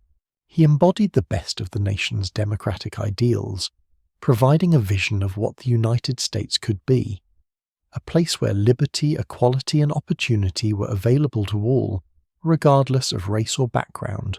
His leadership during the darkest days of the Civil War had secured the survival of the Union and laid the moral foundation for the eventual transformation of the United States into a more just and inclusive society. The path Lincoln set for the country was far from easy, but his principles, leadership, and the vision for a united America, rooted in justice and equality, have continued to resonate through the years. The ideals he fought for still inspire movements for freedom, equality, and the protection of human rights around the world. One of the defining aspects of Abraham Lincoln's presidency during the Civil War was his relationship with his military generals. His interaction with his commanders, his strategic decisions, and the military direction he chose to follow were crucial in shaping the outcome of the conflict. Unlike many wartime presidents, Lincoln did not hesitate to involve himself deeply in military strategy, providing guidance but also learning from the mistakes and triumphs of his generals. At the beginning of the Civil War, Lincoln struggled to find a general who could match his vision of a swift and decisive victory for the Union. His early appointments, including General Irvin McDowell, were marked by hesitation and a lack of bold action. McDowell, though well-meaning, was cautious and lacked the decisiveness needed to capitalize on the Union's military advantages. The first major battle, the Battle of Bull Run, Manassas, in July 1861, ended in a humiliating defeat for the Union, and the inadequacy of McDowell's command led Lincoln to reconsider his strategy. It was at this time that Lincoln began to realize that the success of the Union Army hinged not just on numbers or resources, but on leadership. commanders who could balance strategy, courage, and the will to win. This led him to try several different generals in rapid succession, each with strengths and weaknesses. Some commanders, like General George B. McClellan, demonstrated organizational prowess and could inspire confidence in their troops, but they lacked the aggression and urgency needed to defeat the Confederacy. McClellan's famous reluctance to pursue decisive action and his hesitation during the Peninsula Campaign of 1862 were major frustrations for Lincoln. The general's overly cautious strategy delayed the Union's progress and allowed the Confederate Army time to regroup and strengthen its defenses. Despite McClellan's organizational abilities, Lincoln began to grow disillusioned with him. The president famously referred to McClellan as having the slows, and in November 1862 he was relieved of his command. Lincoln's dissatisfaction with McClellan was not just about military setbacks, but about the slow pace of action. The war could not afford hesitation, and Lincoln needed generals who could push for victory. In contrast, General Ulysses S. Grant would become the model of Lincoln's vision for a successful general. Grant's leadership style was characterized by determination, aggression, and a willingness to engage in brutal and relentless fighting. He was also willing to take risks, understanding that the war's outcome would not be decided through defensive battles, but through consistent pressure on the Confederate forces. Lincoln's decision to appoint Grant as General-in-Chief of the Union Army in 1864 marked a turning point in the war. Grant's strategy was simple yet effective. Engage the enemy relentlessly, wear them down, and maintain constant pressure on the Confederate Army. His victories at battles like Fort Donelson and Vicksburg had already demonstrated his capability, but his strategy during the Overland Campaign of 1864, the brutal and relentless fighting that wore down Lee's army in Virginia, finally gave Lincoln the leader he needed to bring the war to a close. What set Grant apart from other generals was his willingness to fight in a war of attrition. Where other commanders might have paused to regroup after each engagement, Grant pressed on, even when faced with heavy casualties. He understood that the Confederacy with its limited resources could not sustain such a prolonged conflict. Lincoln, who'd been seeking a decisive victory for years, finally found a general who was willing to engage the enemy on every front and never relent until the Confederacy was completely defeated. But it was not just Grant's military acumen that impressed Lincoln. It was his ability to sustain the Union's moral and strategic clarity. Throughout the war, Lincoln struggled with how to maintain morale, both within the military and among the American public. The endless battles, staggering casualties, and the slow pace of victory weighed heavily on the president's conscience. Grant, by relentlessly pushing forward and refusing to consider retreat or negotiation, gave Lincoln the reassurance he needed that the Union could and would win. However, Lincoln's relationship with his generals was not without challenges. The president often found himself in delicate negotiations with his commanders, balancing their need for autonomy with his own vision for the war. Lincoln understood that the Union Army could not function without a clear strategy and cohesive direction, but he also knew that generals needed to have the freedom to make tactical decisions. The balance between presidential oversight and military independence was often a point of tension. One of the most notable examples of this delicate balance occurred during the Siege of Petersburg in 1864 and 1865. Here, Lincoln and Grant worked closely together to coordinate the Union Army's strategy. While Grant relentlessly pursued the Confederate Army, Lincoln recognized the need for diplomatic efforts to secure support from other nations, particularly Great Britain and France, who had sympathies with the Confederacy. At the same time, Lincoln needed to maintain pressure on the southern states diplomatically, financially, and militarily. During the war, Lincoln also recognized the importance of adapting military strategy to changing circumstances. The rise of new technologies such as the ironclad ships and changing tactics on the battlefield forced Lincoln to continually evolve his approach. At times, his military leadership was less about direct battlefield command and more about ensuring that the generals under him were equipped with the resources and support they needed to succeed. Lincoln's steady guiding hand allowed his commanders to operate with confidence, even as they faced enormous challenges. At the war's conclusion, the cooperation between Lincoln and his military leaders culminated in the surrender of General Robert E. Lee's Confederate Army at Appomattox Courthouse on April 9, 1865. This victory was not only a military triumph for the Union, but it was also a validation of Lincoln's ability to select and empower the right generals.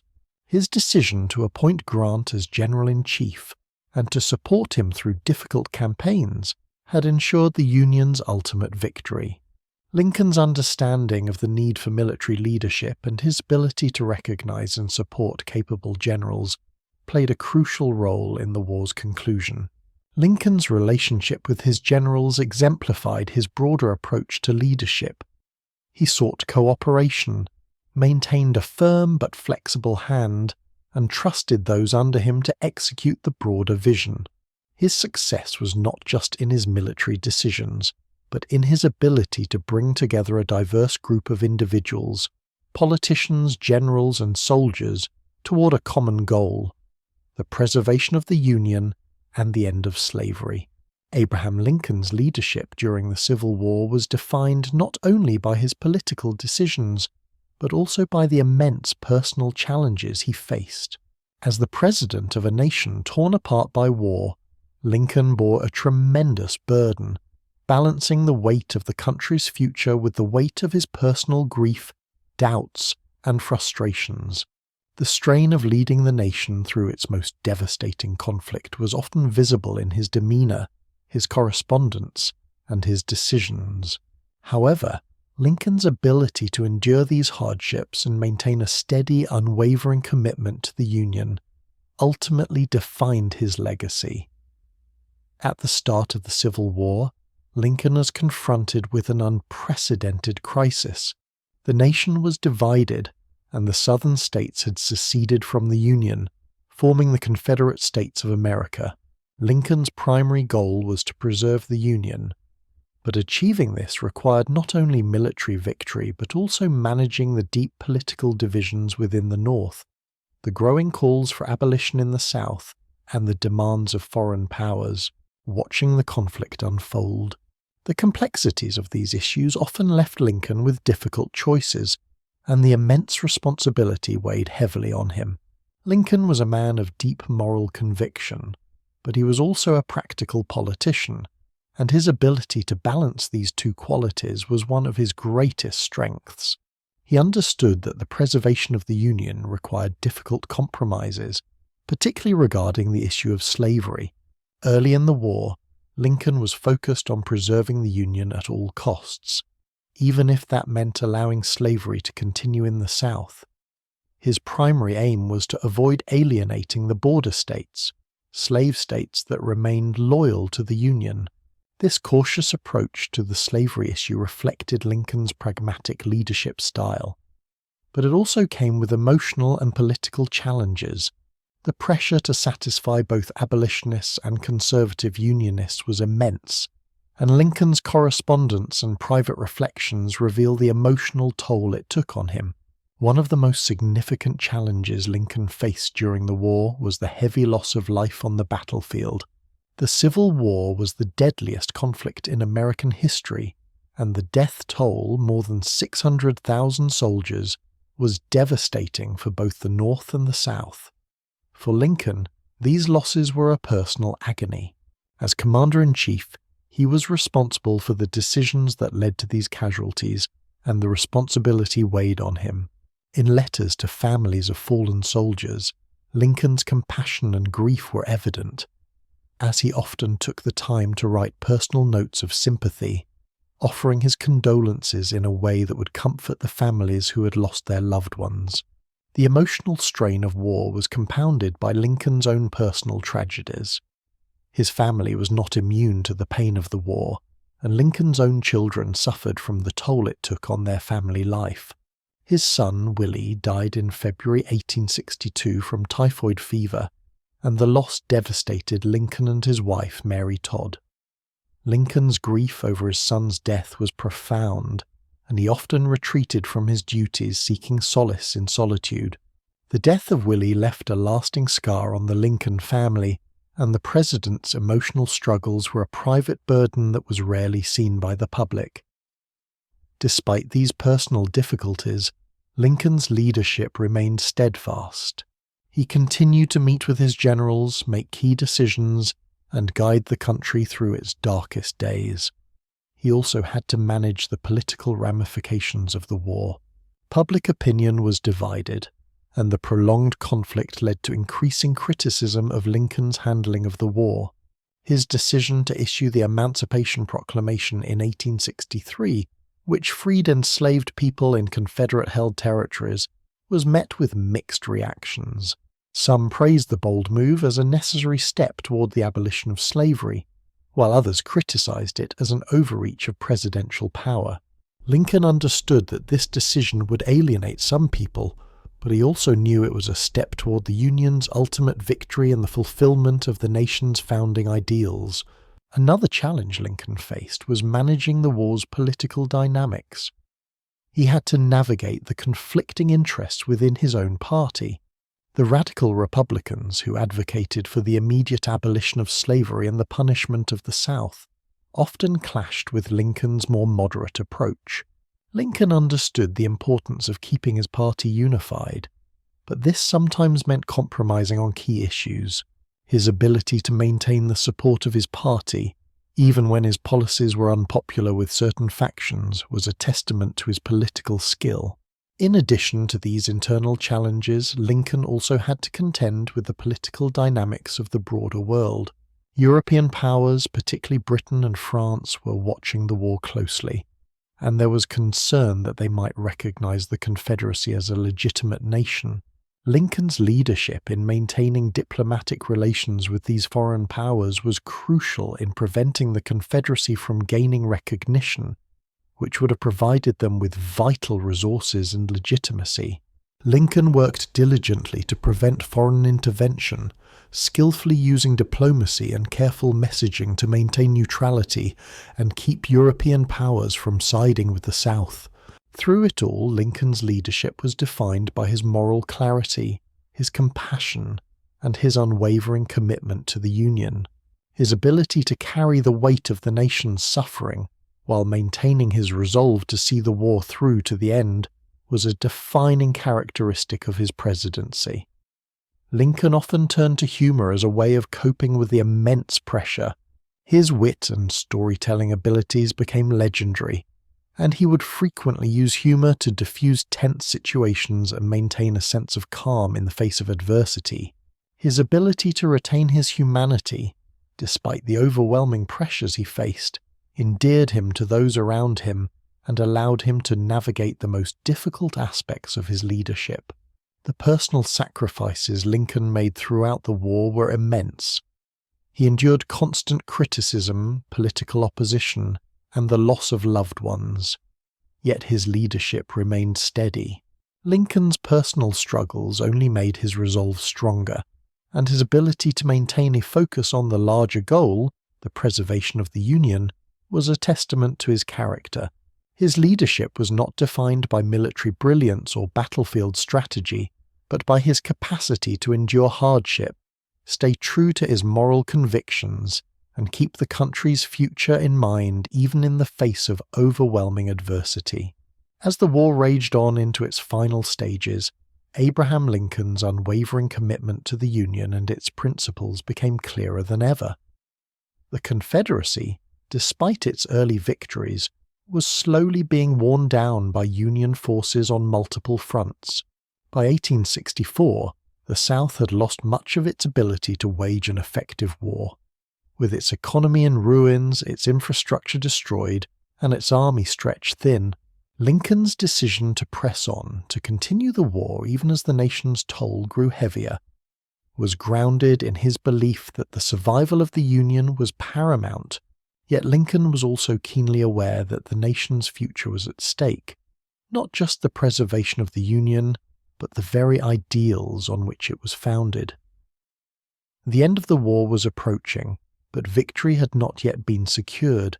The fall of the Confederacy required not only military defeat but also the resolution of deep-seated political and moral issues, especially the question of slavery. For Lincoln, the war had been about more than just preserving the Union. The abolition of slavery was equally crucial, and he saw the two causes as inextricably linked. He was determined that the Union would emerge from the conflict stronger, both in its unity and in its commitment to the principles of freedom and equality. As Union forces under General Ulysses S. Grant continued their campaigns in Virginia, and General William Tecumseh Sherman swept through Georgia and the Carolinas, the Confederate Army was being forced into retreat. Lincoln's leadership throughout these years was defined by his ability to maintain focus on the long-term goals of the war, even as the immediate circumstances seemed dire. His relationships with his generals were crucial to this strategy. He understood that military success required the right mix of tenacity, strategic thinking, and the ability to push forward, no matter the cost. But Lincoln's vision for the post-war South was about more than just military victory. It was about reintegrating the Southern states into the Union and rebuilding the nation without fostering resentment or division. This vision was articulated in his second inaugural address, delivered in March 1865, just weeks before the war's end. In this remarkable speech, Lincoln offered a message of reconciliation and healing, even as the Confederacy was on the verge of collapse. The second inaugural address stands as one of Lincoln's most enduring speeches, embodying his hope for a just and lasting peace. He acknowledged the suffering that the war had caused on both sides, but called for the nation to move beyond vengeance and punishment. Lincoln's famous words, "with malice toward none, with charity for all," reflected his belief that the country could not heal if it remained divided by animosity. He urged both North and South to work together in rebuilding the nation, emphasizing that the war had not been fought just to preserve the Union, but to bind up the nation's wounds. Lincoln's insistence on forgiveness and reconciliation set the tone for how the country would approach the post-war period. He understood that healing would require more than just military victory. It would require the emotional and social reintegration of the Southern states into the Union. His vision for Reconstruction was based on generosity, not retribution, and he hoped to make the process of reintegration as seamless and quick as possible. However, Lincoln's assassination just weeks after his inauguration left his vision for the future unfulfilled. His assassination plunged the nation into mourning at a time when the nation needed steady leadership more than ever. The task of reconstruction fell to his successor, Andrew Johnson, whose approach was markedly different from Lincoln's. Johnson, a Southern Democrat who had stayed loyal to the Union, was less interested in reconciliation and more focused on quickly restoring Southern political power, often without significant protections for the newly freed African Americans. The political and social tensions that followed Lincoln's death proved that his vision of a unified, equal nation was not easily realized. The radical Republicans in Congress, who pushed for more aggressive measures to protect the rights of freed slaves, clashed with Johnson's more lenient policies. This division delayed the full implementation of the principles Lincoln had fought for during the war. The question of how to integrate African Americans into society and grant them equal rights would remain unresolved for many years. Despite the challenges of the immediate post-war period, Lincoln's vision for a just and united nation continued to resonate. His insistence on equality and liberty, his belief in a government that served the people, and his commitment to healing the nation after the war provided a moral framework for the country to build upon. Lincoln's legacy was not only one of military victory but of moral leadership, a leadership that transcended the immediate crisis of the war and provided the foundation for the nation's future. In the years that followed, the United States would continue to wrestle with the challenges of Reconstruction and civil rights. However, Lincoln's ideals, his belief in a nation of free people, where equality and justice were not just promises but realities, remained a guiding light. His leadership during the war showed that even in the face of unprecedented division and destruction, it was possible to build a nation that upheld the values of freedom, democracy, and unity. Lincoln's vision for the post-war South was rooted in compassion and reconciliation, not punishment or division. Though the complexities of Reconstruction and the challenges of racial equality in the years that followed tested this vision, Lincoln's leadership during the war and his approach to rebuilding the nation laid the groundwork for the eventual triumph of equality and civil rights in America. The legacy of Abraham Lincoln is inextricably tied to his bold decision to end slavery in the United States. While the Civil War itself was fought over a multitude of issues, primarily the preservation of the Union, Lincoln understood that the future of the country and the very ideals upon which it was founded demanded the abolition of slavery. His leadership on the issue of emancipation reshaped the nation and set it on a path toward a more just and equal future. The Emancipation Proclamation, issued by Lincoln on January 1, 1863, was a historic executive order that declared the freedom of all enslaved people in Confederate-held territory. While it did not immediately free all slaves, the proclamation fundamentally changed the nature of the Civil War. It made the abolition of slavery a central war aim, alongside preserving the Union. It also allowed African Americans to enlist in the Union Army, significantly bolstering the Union's forces. The proclamation was not without controversy. Many in the North saw it as a necessary step toward moral justice, while some in the South believed it to be an overreach of presidential power. The Confederate States viewed it as an act of war, and they would continue to fight against the Union with greater resolve. However, Lincoln's decision to issue the Emancipation Proclamation marked a turning point in American history, and its significance was not just legal or military, it was moral. In his second inaugural address, delivered in March 1865, Lincoln eloquently articulated the deeper significance of the war and the need to address the legacy of slavery. The speech, one of the most powerful and enduring in American history, called for national reconciliation, even as it reaffirmed the country's commitment to the abolition of slavery. Lincoln's words, "with malice toward none, with charity for all," expressed his belief that the war has been a test of America's commitment to the principles of freedom and equality. Lincoln's vision of freedom extended beyond the immediate end of slavery. He believed that African Americans should be granted full citizenship and the rights that came with it.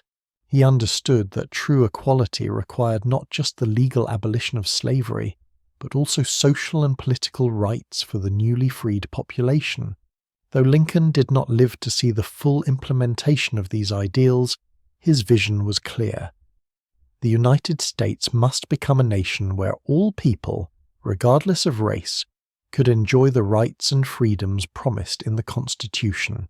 The passage of the 13th Amendment, which abolished slavery in the United States, was one of the most significant legislative achievements of the Reconstruction period. The amendment, which was passed by Congress on January 31, 1865, and ratified by the states later that year, codified Lincoln's vision for a country where slavery could no longer exist. While the 13th Amendment was a significant step forward, Lincoln understood that the struggle for equality was far from over. His vision for post-war America included the full integration of African Americans into society, with the promise of equal protection under the law. The years following Lincoln's death would see the continuation of the struggle for African American rights, but the foundation for that struggle was laid during his presidency. The civil rights movement of the mid-20th century would build on Lincoln's legacy, demanding that the promise of emancipation be fully realized. The 14th and 15th Amendments, which granted citizenship and voting rights to African Americans, would not have been possible without the groundwork laid by Lincoln's leadership during the war. Lincoln's actions regarding slavery and emancipation have become one of the central pillars of his legacy. His decision to issue the Emancipation Proclamation not only changed the course of the Civil War, but also reshaped the nation's moral compass. The United States, founded on the principles of liberty and equality, could not truly live up to those ideals until slavery was eradicated. Lincoln's leadership in the fight to end slavery was essential to the nation's eventual transformation into a more just and equal society. However, Lincoln's work in this area was not without its critics. Some argued that he had not gone far enough, especially in terms of granting full citizenship rights to African Americans. Others felt that Lincoln had acted too slowly and had not been sufficiently aggressive in his efforts to secure rights for freed slaves. The ongoing debates about race and civil rights in America reflect the complexities of Lincoln's vision for a nation that had long been divided over the issue of slavery. Lincoln's legacy on the issue of emancipation, however, cannot be overstated.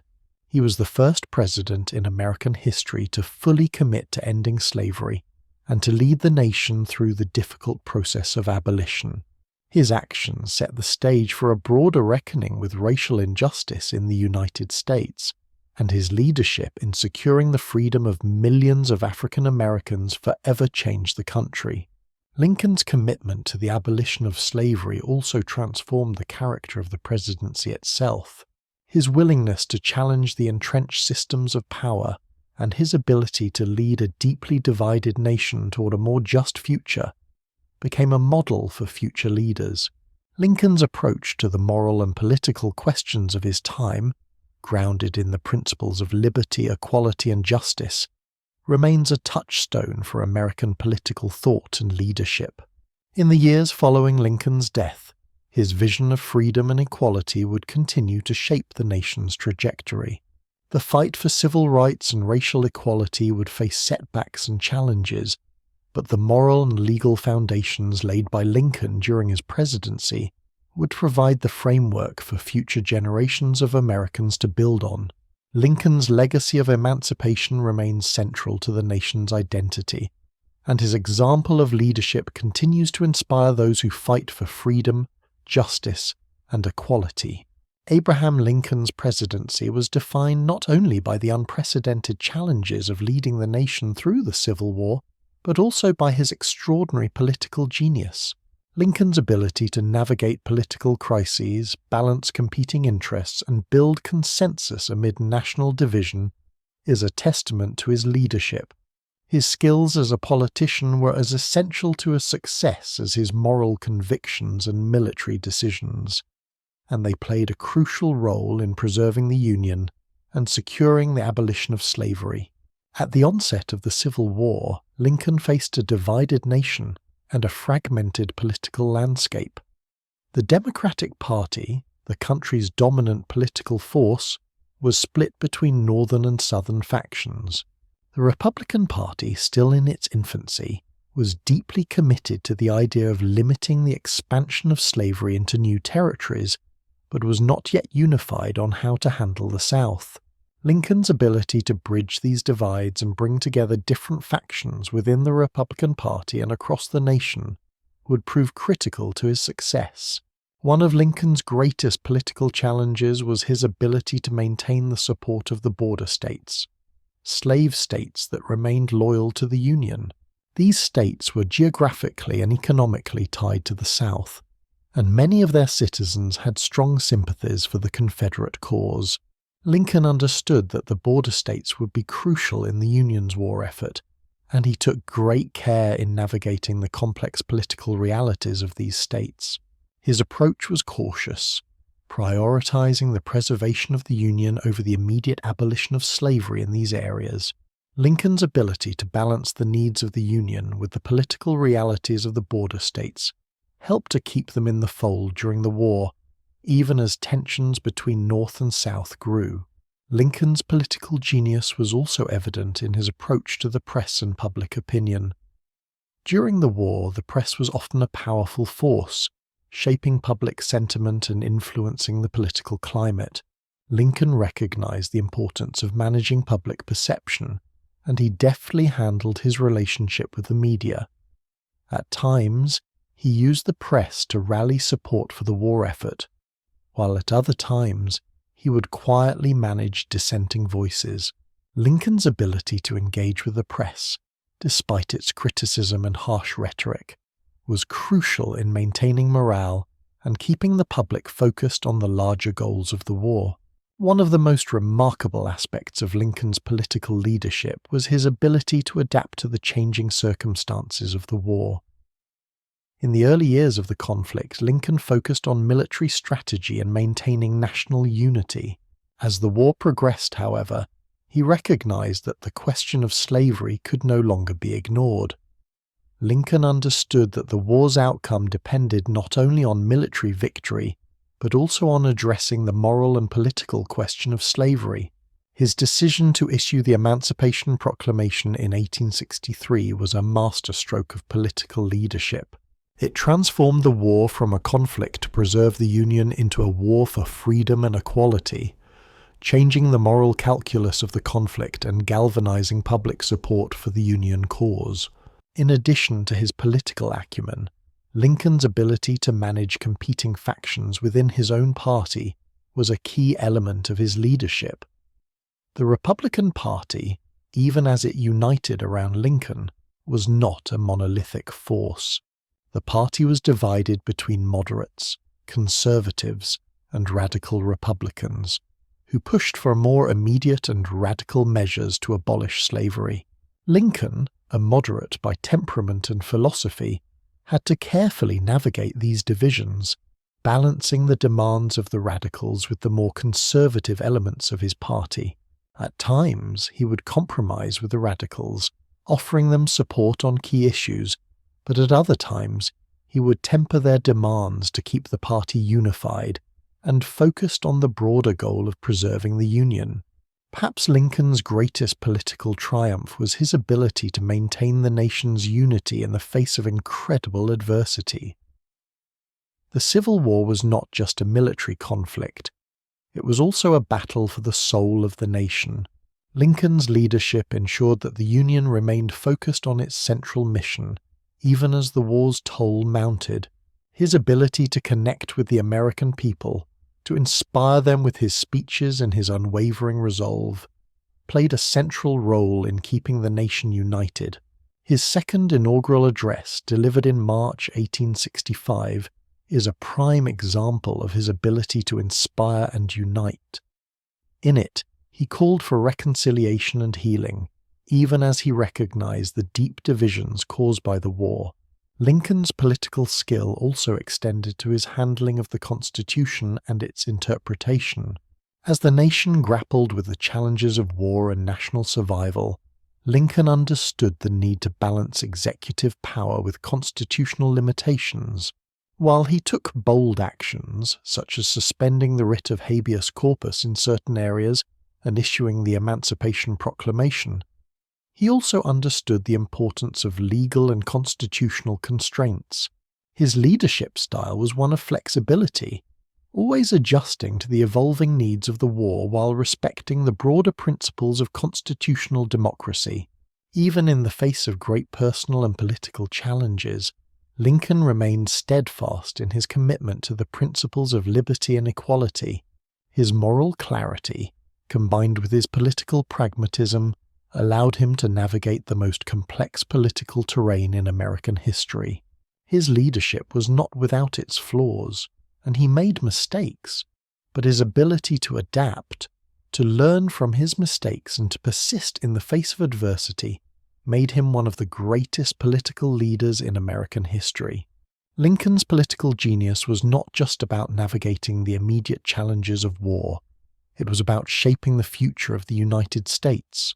His leadership during the war and his commitment to the principles of democracy, liberty, and equality set the stage for a new era in American history. The Union's victory in the Civil War and the abolition of slavery were not just military victories. They were the fulfillment of the nation's founding ideals. Lincoln's leadership transformed the United States, making it a nation more committed to the principles of freedom and equality than ever before. The Civil War, under Abraham Lincoln's leadership, reshaped the United States in profound and lasting ways. It was not only a military conflict, but a defining moment in the nation's moral and political evolution. The war resolved issues of slavery and union, but it also set the stage for future struggles over civil rights, national identity, and the role of the federal government. The principles Lincoln fought for during the war, liberty, equality, and national unity, continue to echo throughout American history, long after the war had ended. Lincoln's leadership during the Civil War was pivotal in defining the nation's future. Before the war, the United States was a union of states with a loose federation of rights and powers, leaving much to be decided between the states and the federal government. Slavery, in particular, exposed the fractures in the system.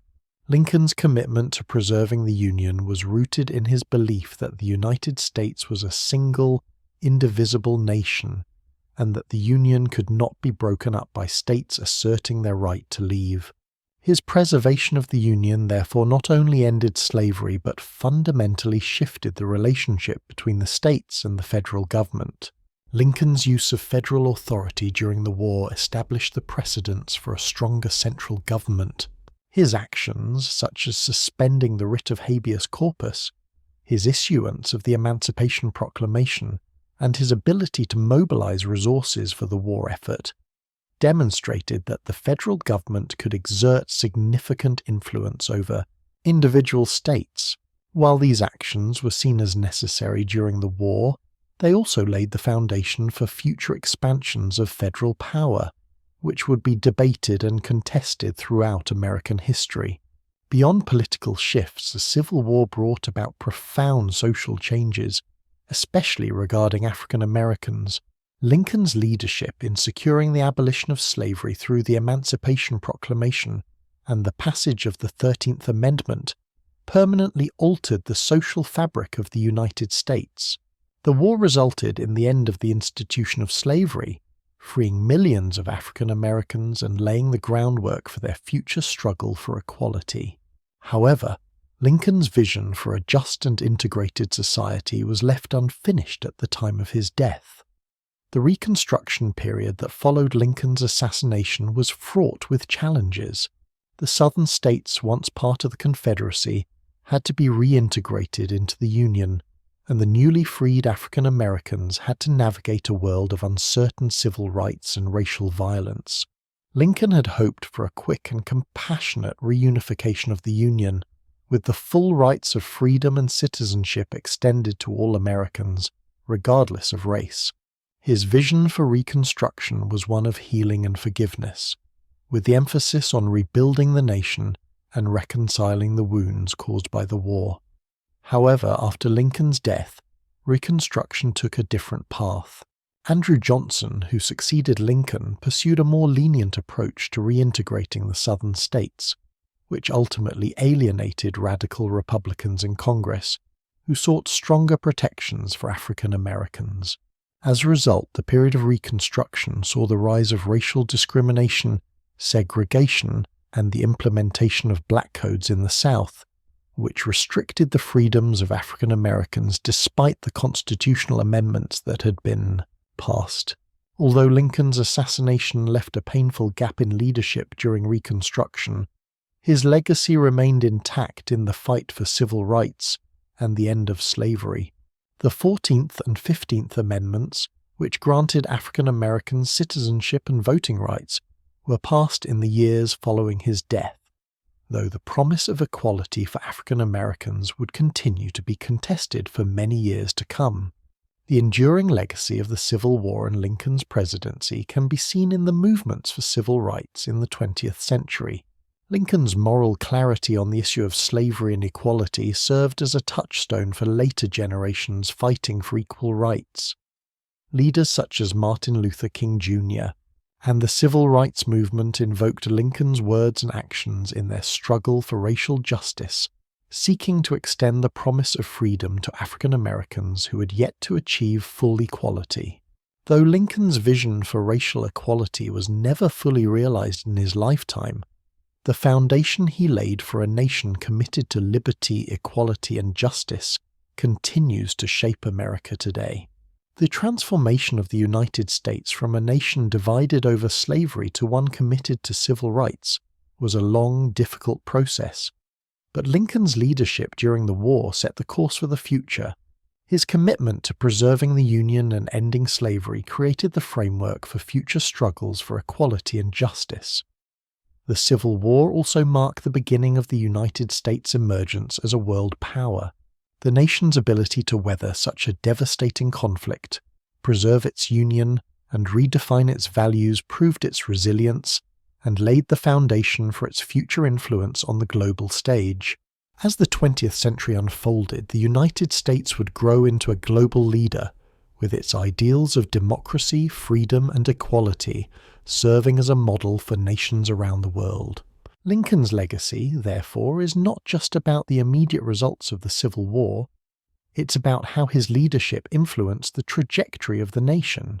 His vision of a united nation committed to equality set the stage for America's future and continues to resonate in the struggles for freedom and equality that persist today. Lincoln's belief in the enduring power of democracy, the principles of the Declaration of Independence, and the Constitution has provided the foundation for generations of Americans to build upon. While the Civil War may have ended in 1865, its legacy has continued to shape the United States in ways that Lincoln could not have predicted. From the end of slavery to the expansion of civil rights, Lincoln's leadership during the war and his vision for a more just and united nation have remained central to the American story. His legacy, forged in the crucible of war, continues to guide the United States as it grapples with its identity, its values, and its place in the world. Abraham Lincoln's leadership during the Civil War was marked by his extraordinary ability to maintain public morale in the face of great adversity. As the country was torn apart by war, Lincoln understood that the outcome of the conflict was not determined solely by military strategy or political maneuvering. The war was as much about the nation's spirit as it was about its military and economic might. Lincoln's leadership was not just about making tactical decisions. It was about ensuring that the Union remained united in purpose and conviction, even as the costs of war mounted and the future of the nation seemed uncertain. One of Lincoln's most significant challenges during the war was maintaining public support for the Union cause. As the war dragged on, with no decisive victory in sight, and with a number of casualties mounting, there were many in the North who grew weary of the conflict. Calls for peace negotiations, even at the cost of allowing the South to secede, grew louder. The political landscape was fraught with dissent, and Lincoln faced constant criticism from both his political opponents and members of his own party, particularly the radical Republicans, who wanted more aggressive measures to abolish slavery and punish the South. Lincoln understood that his leadership needed to go beyond military victories. It needed to inspire the American people and reaffirm their commitment to the Union. His ability to engage with the public, both through his speeches and his personal letters, was critical in keeping the nation's morale intact. His speeches, such as the Gettysburg Address, were not just political statements. They were moral calls to action. Lincoln framed the war not just as a fight for political survival, but as a fight for the very soul of the nation. He connected the Union's cause to the principles of liberty and equality outlined in the Declaration of Independence, reminding the American people of their shared ideals and the importance of ensuring that the nation lived up to those ideals. The Gettysburg Address, delivered on November 19, 1863, was one of Lincoln's most effective uses of moral rhetoric. The speech, brief yet powerful, redefined the meaning of the war and provided a sense of purpose to both the Union soldiers fighting on the battlefield and the civilians on the home front. In just 272 words, Lincoln emphasized the moral stakes of the war, framing it as a struggle not just for the survival of the Union, but for the preservation of liberty and equality. He famously declared that the war was testing whether a nation conceived in liberty and dedicated to the proposition that all men are created equal can long endure. Lincoln's ability to frame the war in moral terms also helped to counter the growing weariness of the war. By tying the Union cause to the fundamental values of freedom and democracy, he was able to inspire renewed commitment to the war effort, even as the number of casualties continued to rise. His speeches and public addresses provided a sense of hope and a vision for the future that helped the American people persevere in the face of hardship. But Lincoln's leadership went beyond just his speeches. His personal correspondence with ordinary citizens during the war also played a critical role in maintaining public morale. He frequently wrote personal letters to families who had lost loved ones in the war, offering words of comfort and sympathy. One of the most famous letters he wrote was to Mrs. Lydia Bixby, a widow who had lost 5 sons in the war. Lincoln's heartfelt letter, in which he expressed his condolences and praised the sacrifice of her sons, became a symbol of his compassion and empathy during the war. These personal gestures, though often overlooked in the history books, played an important role in maintaining a connection between the president and the people he was leading.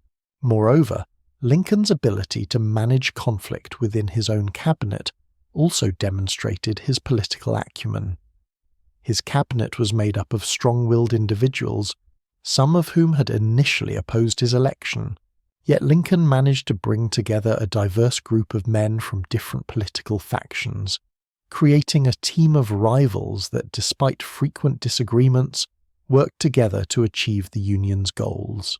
Lincoln's willingness to listen to different viewpoints, his capacity for compromise, and his humility in recognizing the strengths of his cabinet members were essential to maintaining cohesion during a time of national crisis.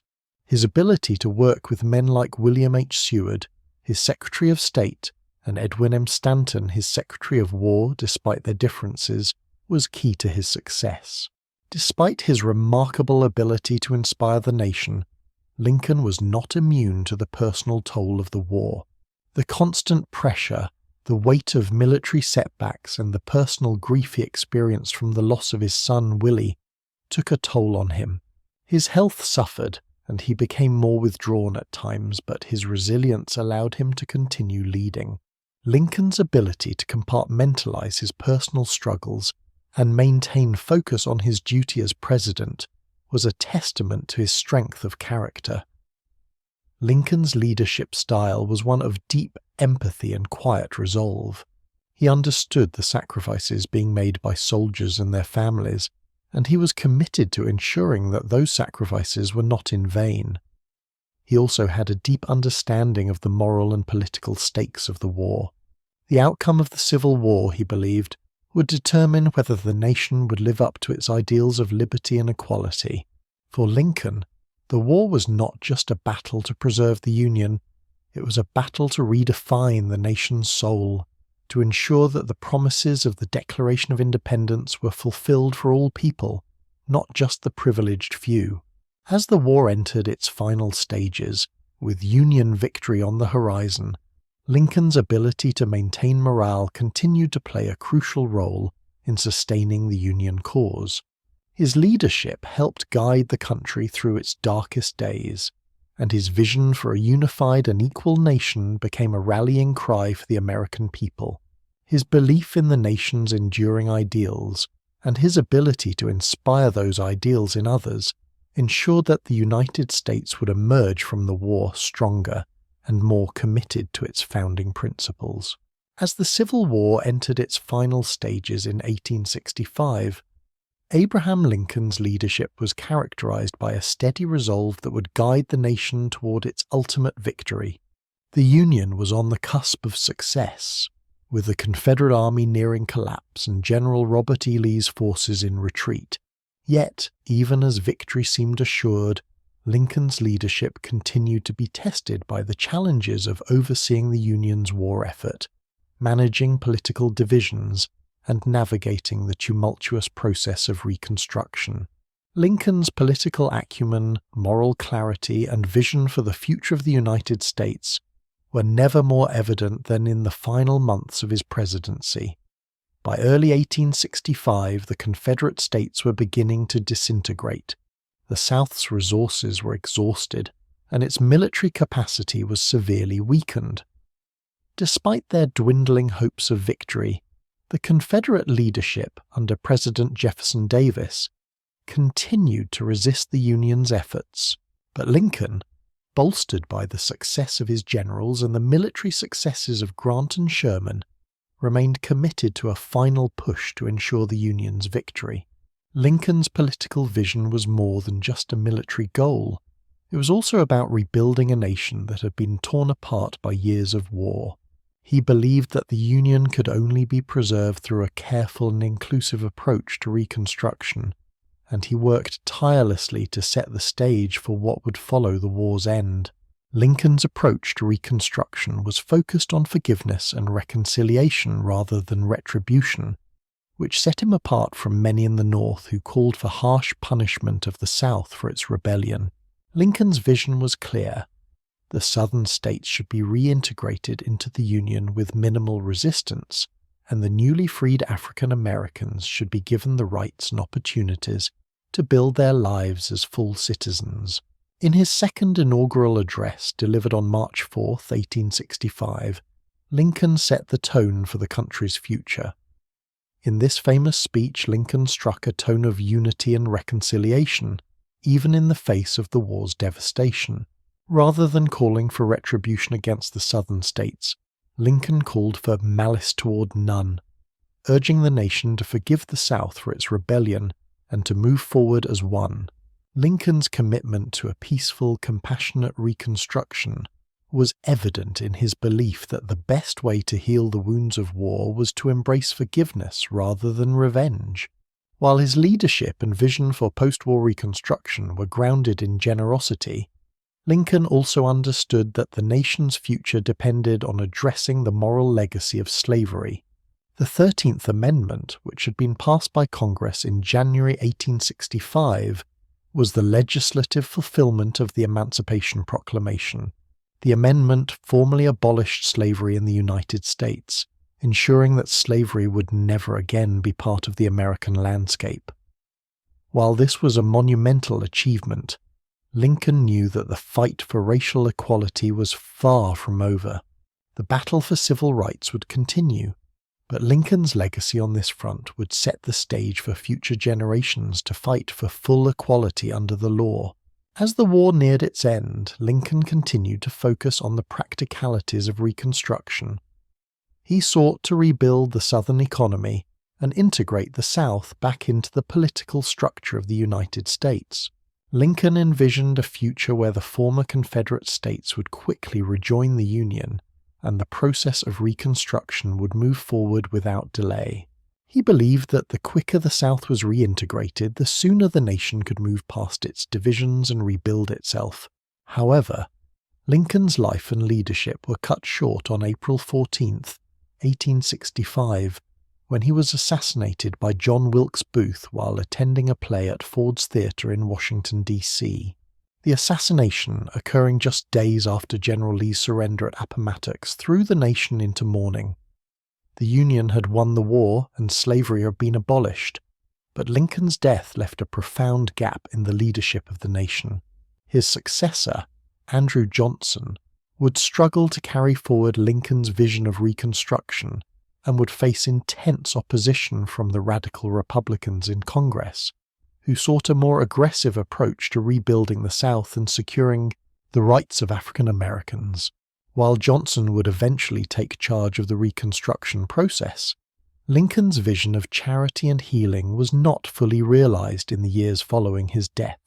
Johnson's approach to Reconstruction was more lenient toward the former Confederate states, and his policies did not go far enough to guarantee the civil rights of freed slaves. This failure would lead to a protracted struggle over the direction of Reconstruction, with tensions between Congress and the presidency intensifying. Despite the difficulties that followed Lincoln's death, His leadership during the final months of the war left a legacy of moral clarity and national unity. His vision for a country that had been tested by war but could heal through reconciliation and justice would continue to inspire future generations. His actions throughout the war, his decision to issue the Emancipation Proclamation, his role in passing the 13th Amendment, and his insistence on preserving the Union were all part of a broader vision for the United States. Lincoln understood that the war was not just about military victory. It was about shaping the future of the nation and ensuring that it lived up to its ideals of freedom, equality, and democracy. In the final months of his presidency, Lincoln showed that even in the most difficult of times, his leadership was focused on the greater good of the nation. His ability to navigate the complexities of war and politics, his commitment to human freedom, and his vision for a united and just country became the defining features of his presidency. Though his life was tragically cut short, Lincoln's influence would shape the course of American history for years to come, as his principles and vision for the future continued to guide the nation through the post-war years and beyond. The tragic assassination of President Abraham Lincoln on April 14, 1865, sent shockwaves through the United States and the world. Just days after General Robert E. Lee's surrender at Appomattox Courthouse, which marked the effective end of the Civil War, Lincoln was struck down while attending a performance at Ford's Theatre in Washington, D.C. The loss of the president, who had led the nation through its darkest hours, left the country in mourning and uncertain about its future. Lincoln's death also marked the loss of a leader whose vision for post-war reconciliation and unity was vital for rebuilding the nation. John Wilkes Booth, a Confederate sympathizer, shot Lincoln in the back of the head while the president was seated in his box at the theatre. Booth, an actor and Southern sympathizer, believed that by killing Lincoln, he could avenge the South's defeat and disrupt the government's efforts to bring about a peaceful reconciliation. Booth's act of violence did not simply end Lincoln's life. It plunged the nation into a period of uncertainty, leaving the task of reconstruction and the delicate work of reintegrating the South unfinished. As word of Lincoln's shooting spread through Washington, panic and confusion gripped the city. Lincoln was rushed to a nearby boarding house, where he succumbed to his wounds the following morning, on April 15, 1865. His death was a profound shock to a nation already burdened by the grief of a prolonged and devastating war. The war itself had already claimed the lives of more than 600,000 Americans, and the president's assassination only compounded the sorrow and trauma that the nation was experiencing. The nation's reaction to Lincoln's assassination was one of collective grief and shock. People across the United States, North and South, were stunned by the loss of their leader. In Washington, D.C., and in cities and towns across the country, crowds gathered in silence, reflecting on the significance of Lincoln's leadership and the personal loss they had suffered. In Lincoln's hometown of Springfield, Illinois, mourners paid their respects, and a national funeral procession was planned, which would travel through several cities, including Baltimore, Philadelphia, and New York, before reaching Lincoln's final resting place. The mourning was not just for the loss of a leader, but for the loss of the promise that Lincoln had represented, the hope for reconciliation and a just and unified nation. His assassination left the future of the nation uncertain, as it had been Lincoln's vision of healing a divided country that had inspired the efforts of Reconstruction. Lincoln had worked tirelessly to ensure that the nation would emerge from the war as a unified whole, even if that meant offering forgiveness to the former Confederates. His assassination left the country grappling with how to move forward without his guidance. Lincoln's death also had profound political consequences. His successor, Vice President Andrew Johnson, was thrust into the role of president at a moment when the nation needed clear, steadfast leadership.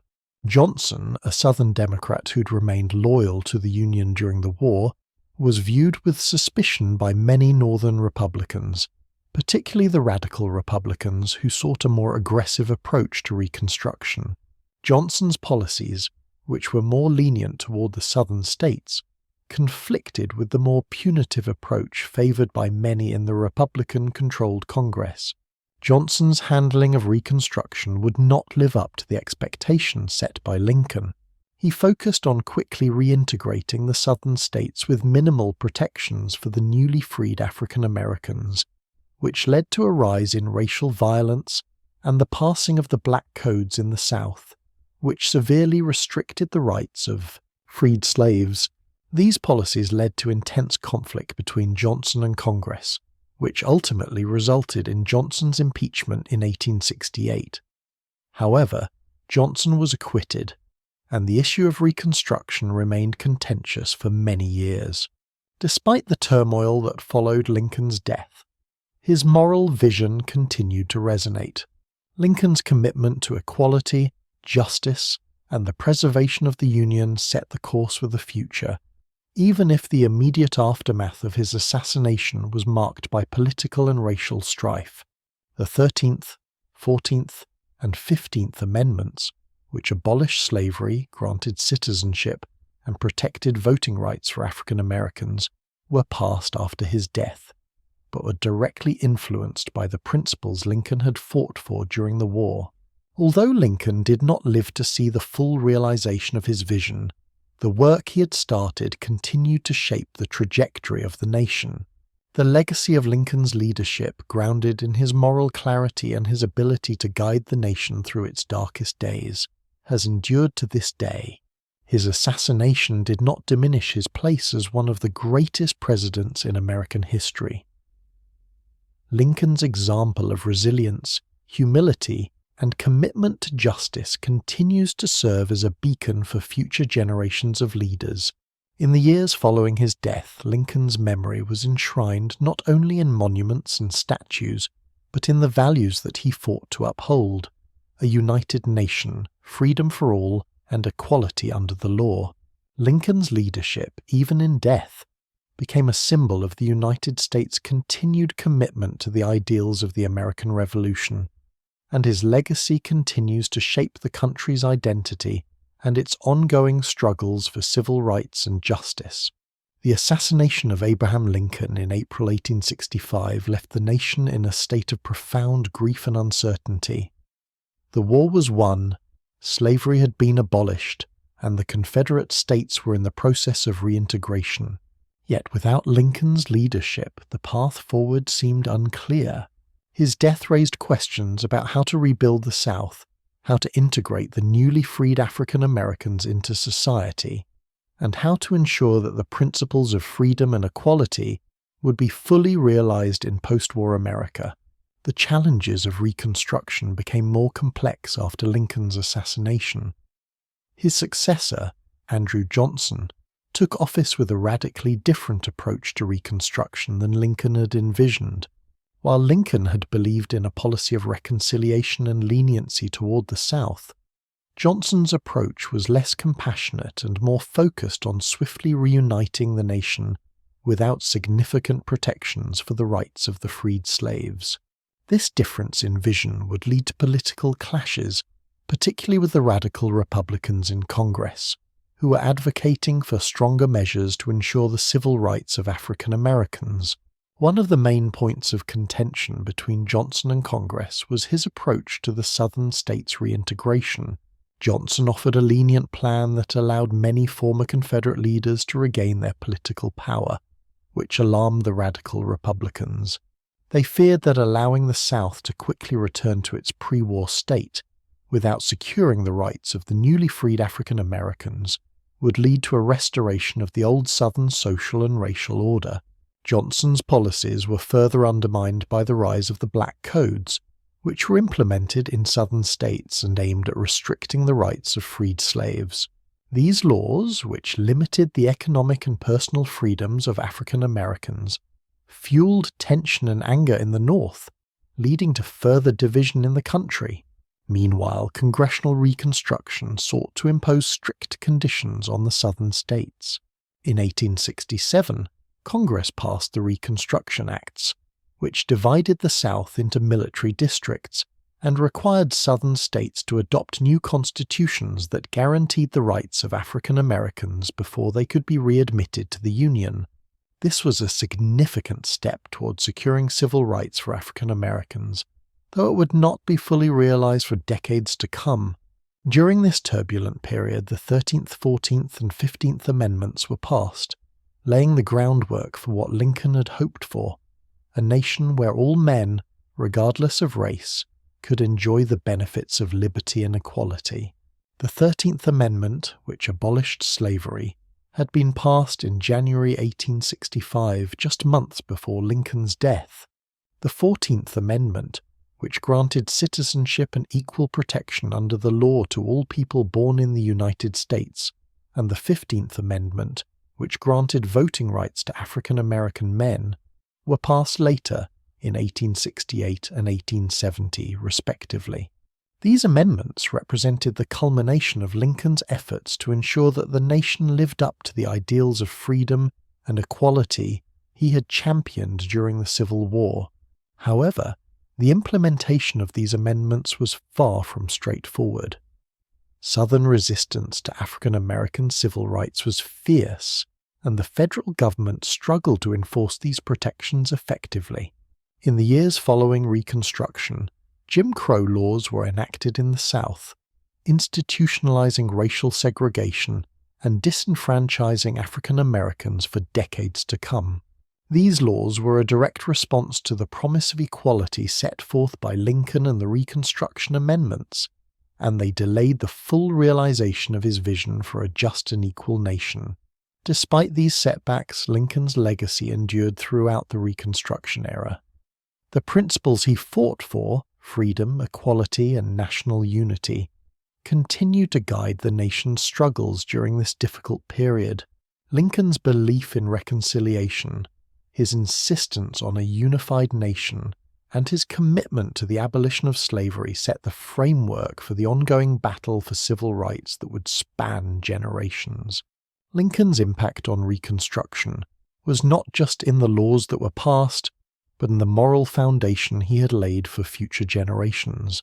His leadership during the war showed that it was possible to bring a nation back from the brink of collapse and create a society based on democratic principles.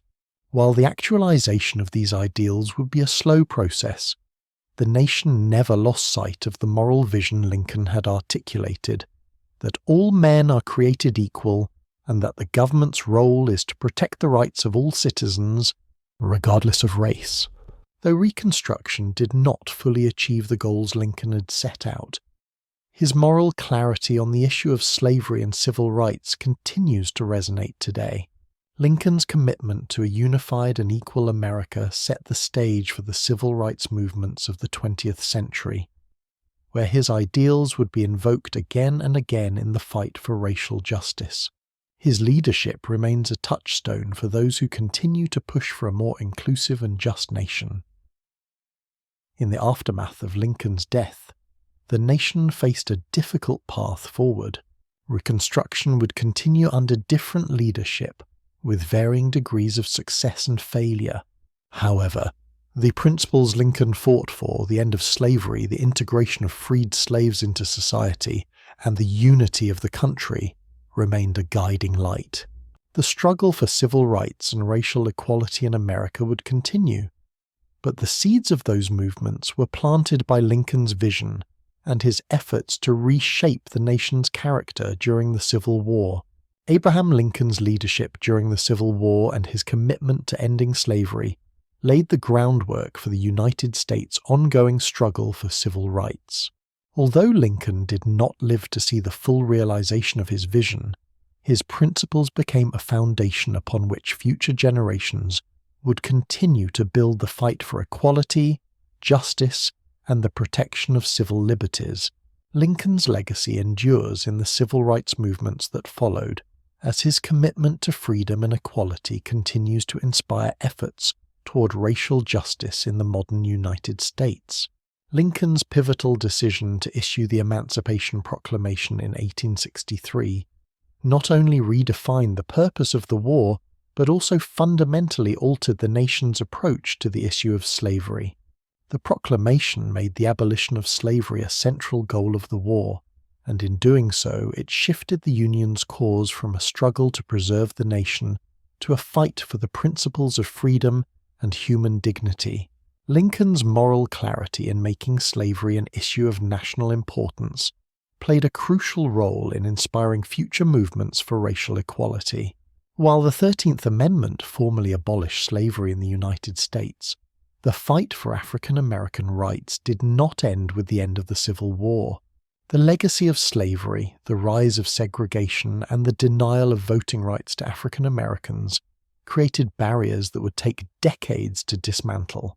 Nevertheless, Lincoln's commitment to emancipation and his moral leadership laid the foundation for the legal and social battles that would unfold during the civil rights movement of the 20th century. The 14th and 15th Amendments, passed after Lincoln's death, would further codify the rights of African Americans, granting them citizenship and voting rights. These constitutional amendments, which were the product of Lincoln's leadership during the war, represented a major step toward a more inclusive and equal society. However, their passage did not immediately end discrimination. In the decades following the Civil War, the Jim Crow laws of the South institutionalized racial segregation, and African Americans faced significant challenges in exercising their newly granted rights. Despite these setbacks, Lincoln's legacy continued to inspire the fight for civil rights. In the 20th century, leaders like Martin Luther King Jr., Rosa Parks, and Malcolm X drew upon Lincoln's vision of a united nation, one that would provide equality and justice for all people. King, in particular, invoked Lincoln's principles in his famous "I Have a Dream" speech, echoing Lincoln's calls for a nation where all men are judged not by the color of their skin but by the content of their character. Lincoln's vision of a more perfect union was alive in the hearts of those fighting for civil rights during the 1960s and beyond. Lincoln's moral clarity about the equality of all people, regardless of race, provided the framework for modern civil rights activism.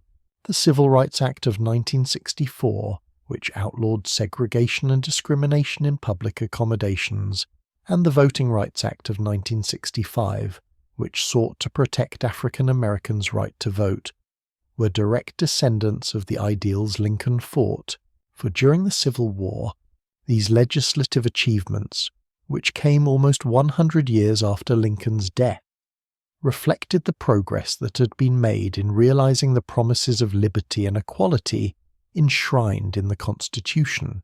Lincoln's leadership also played a crucial role in shaping the political landscape of the United States in the years following the Civil War.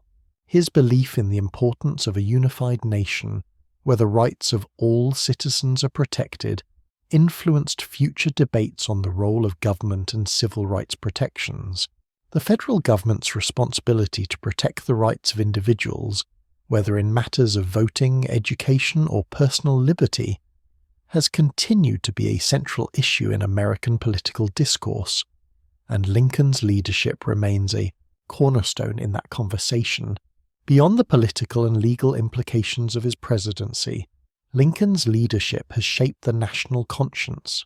His ability to steer the country through its most difficult period, his moral commitment to freedom, and his dedication to ensuring that the United States would not only survive but thrive as a nation founded on democracy and equality continues to inspire Americans today.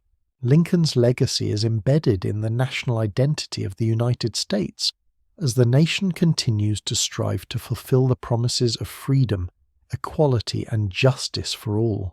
Lincoln's belief that democracy was a fragile yet powerful force has resonated through the centuries. His conviction that the United States could be a beacon of freedom and opportunity has provided the moral and political foundation for movements that continue to fight for racial justice. The civil rights movement of the 1960s, the ongoing struggles for immigrant rights, and the battles for LGBTQ+ rights all owe a debt to the ideals Lincoln championed. His leadership during the Civil War not only preserved the Union but also set the course for a nation that would constantly evolve in its pursuit of justice and equality. Today, as the United States continues to grapple with issues of racial inequality, police violence, and economic disparity, Lincoln's legacy remains a vital touchstone. His vision of a nation where all men and women, regardless of race or background, are treated with dignity and respect, continues to inspire those who seek to build a more just society. Lincoln's leadership showed that even in the face of unimaginable adversity, it is possible to achieve progress toward a more perfect union. In the long arc of American history, Lincoln's legacy is not just about the war he fought or the laws he helped pass. It is about the spirit of democracy and equality that he infused into the nation's founding principles. It is a legacy that continues to challenge Americans to live up to the promises made more than 2 centuries ago, to create a country where freedom, equality, and justice are realities for all people. As we reach the final segment of this exploration of Abraham Lincoln's life and leadership, it is clear that the legacy of the 16th president remains a foundational pillar of the United States. Lincoln's presidency, though tragically short, reshaped the nation, guiding it through its most profound moral and political crisis. His vision for a united, free, and equal nation continues to influence the country's evolution and its ongoing struggles for justice and equality.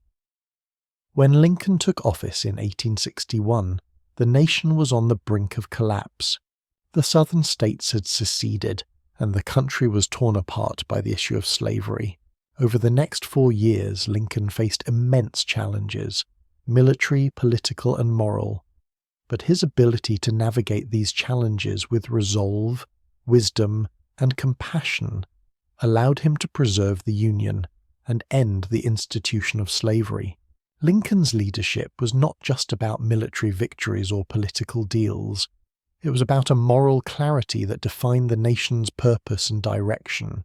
The Emancipation Proclamation of 1863, while not an immediate solution to slavery, fundamentally changed the course of the war and the nation's moral compass.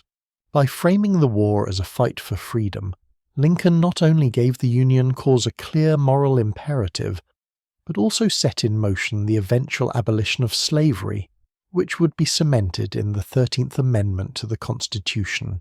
This action, along with the 14th and 15th Amendments, created the legal framework for the eventual civil rights movements of the 20th century. Yet, Lincoln's legacy extends far beyond the immediate impacts of the Civil War and the abolition of slavery. His vision for a united nation, one where all people could enjoy the freedoms and rights promised by the nation's founding documents, laid the groundwork for future struggles for civil rights. The civil rights movement, women's suffrage, and subsequent battles for equality all owe a debt to Lincoln's leadership.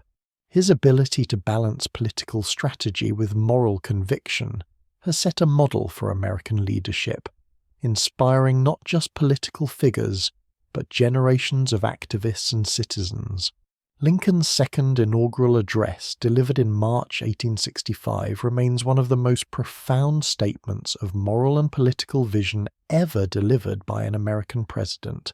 In this speech, Lincoln called for national reconciliation, urging the American people to look beyond the hatred and division caused by the war and to focus on healing the nation. His words, "with malice toward none, with charity for all," reflected a spirit of compassion and forgiveness, even toward those who had fought to destroy the Union. It was a message of unity and hope, at a time when the nation was at its most fragile. Unfortunately, Lincoln did not live to see his vision for Reconstruction fully realized. His assassination just days after the war's end left the country without the steady guidance of a leader who had the ability to heal the nation's wounds. Andrew Johnson, his successor, failed to carry out Lincoln's vision for a just and inclusive Reconstruction. The political and racial struggles that followed Lincoln's death were marked by deep divisions and the rise of segregation in the South.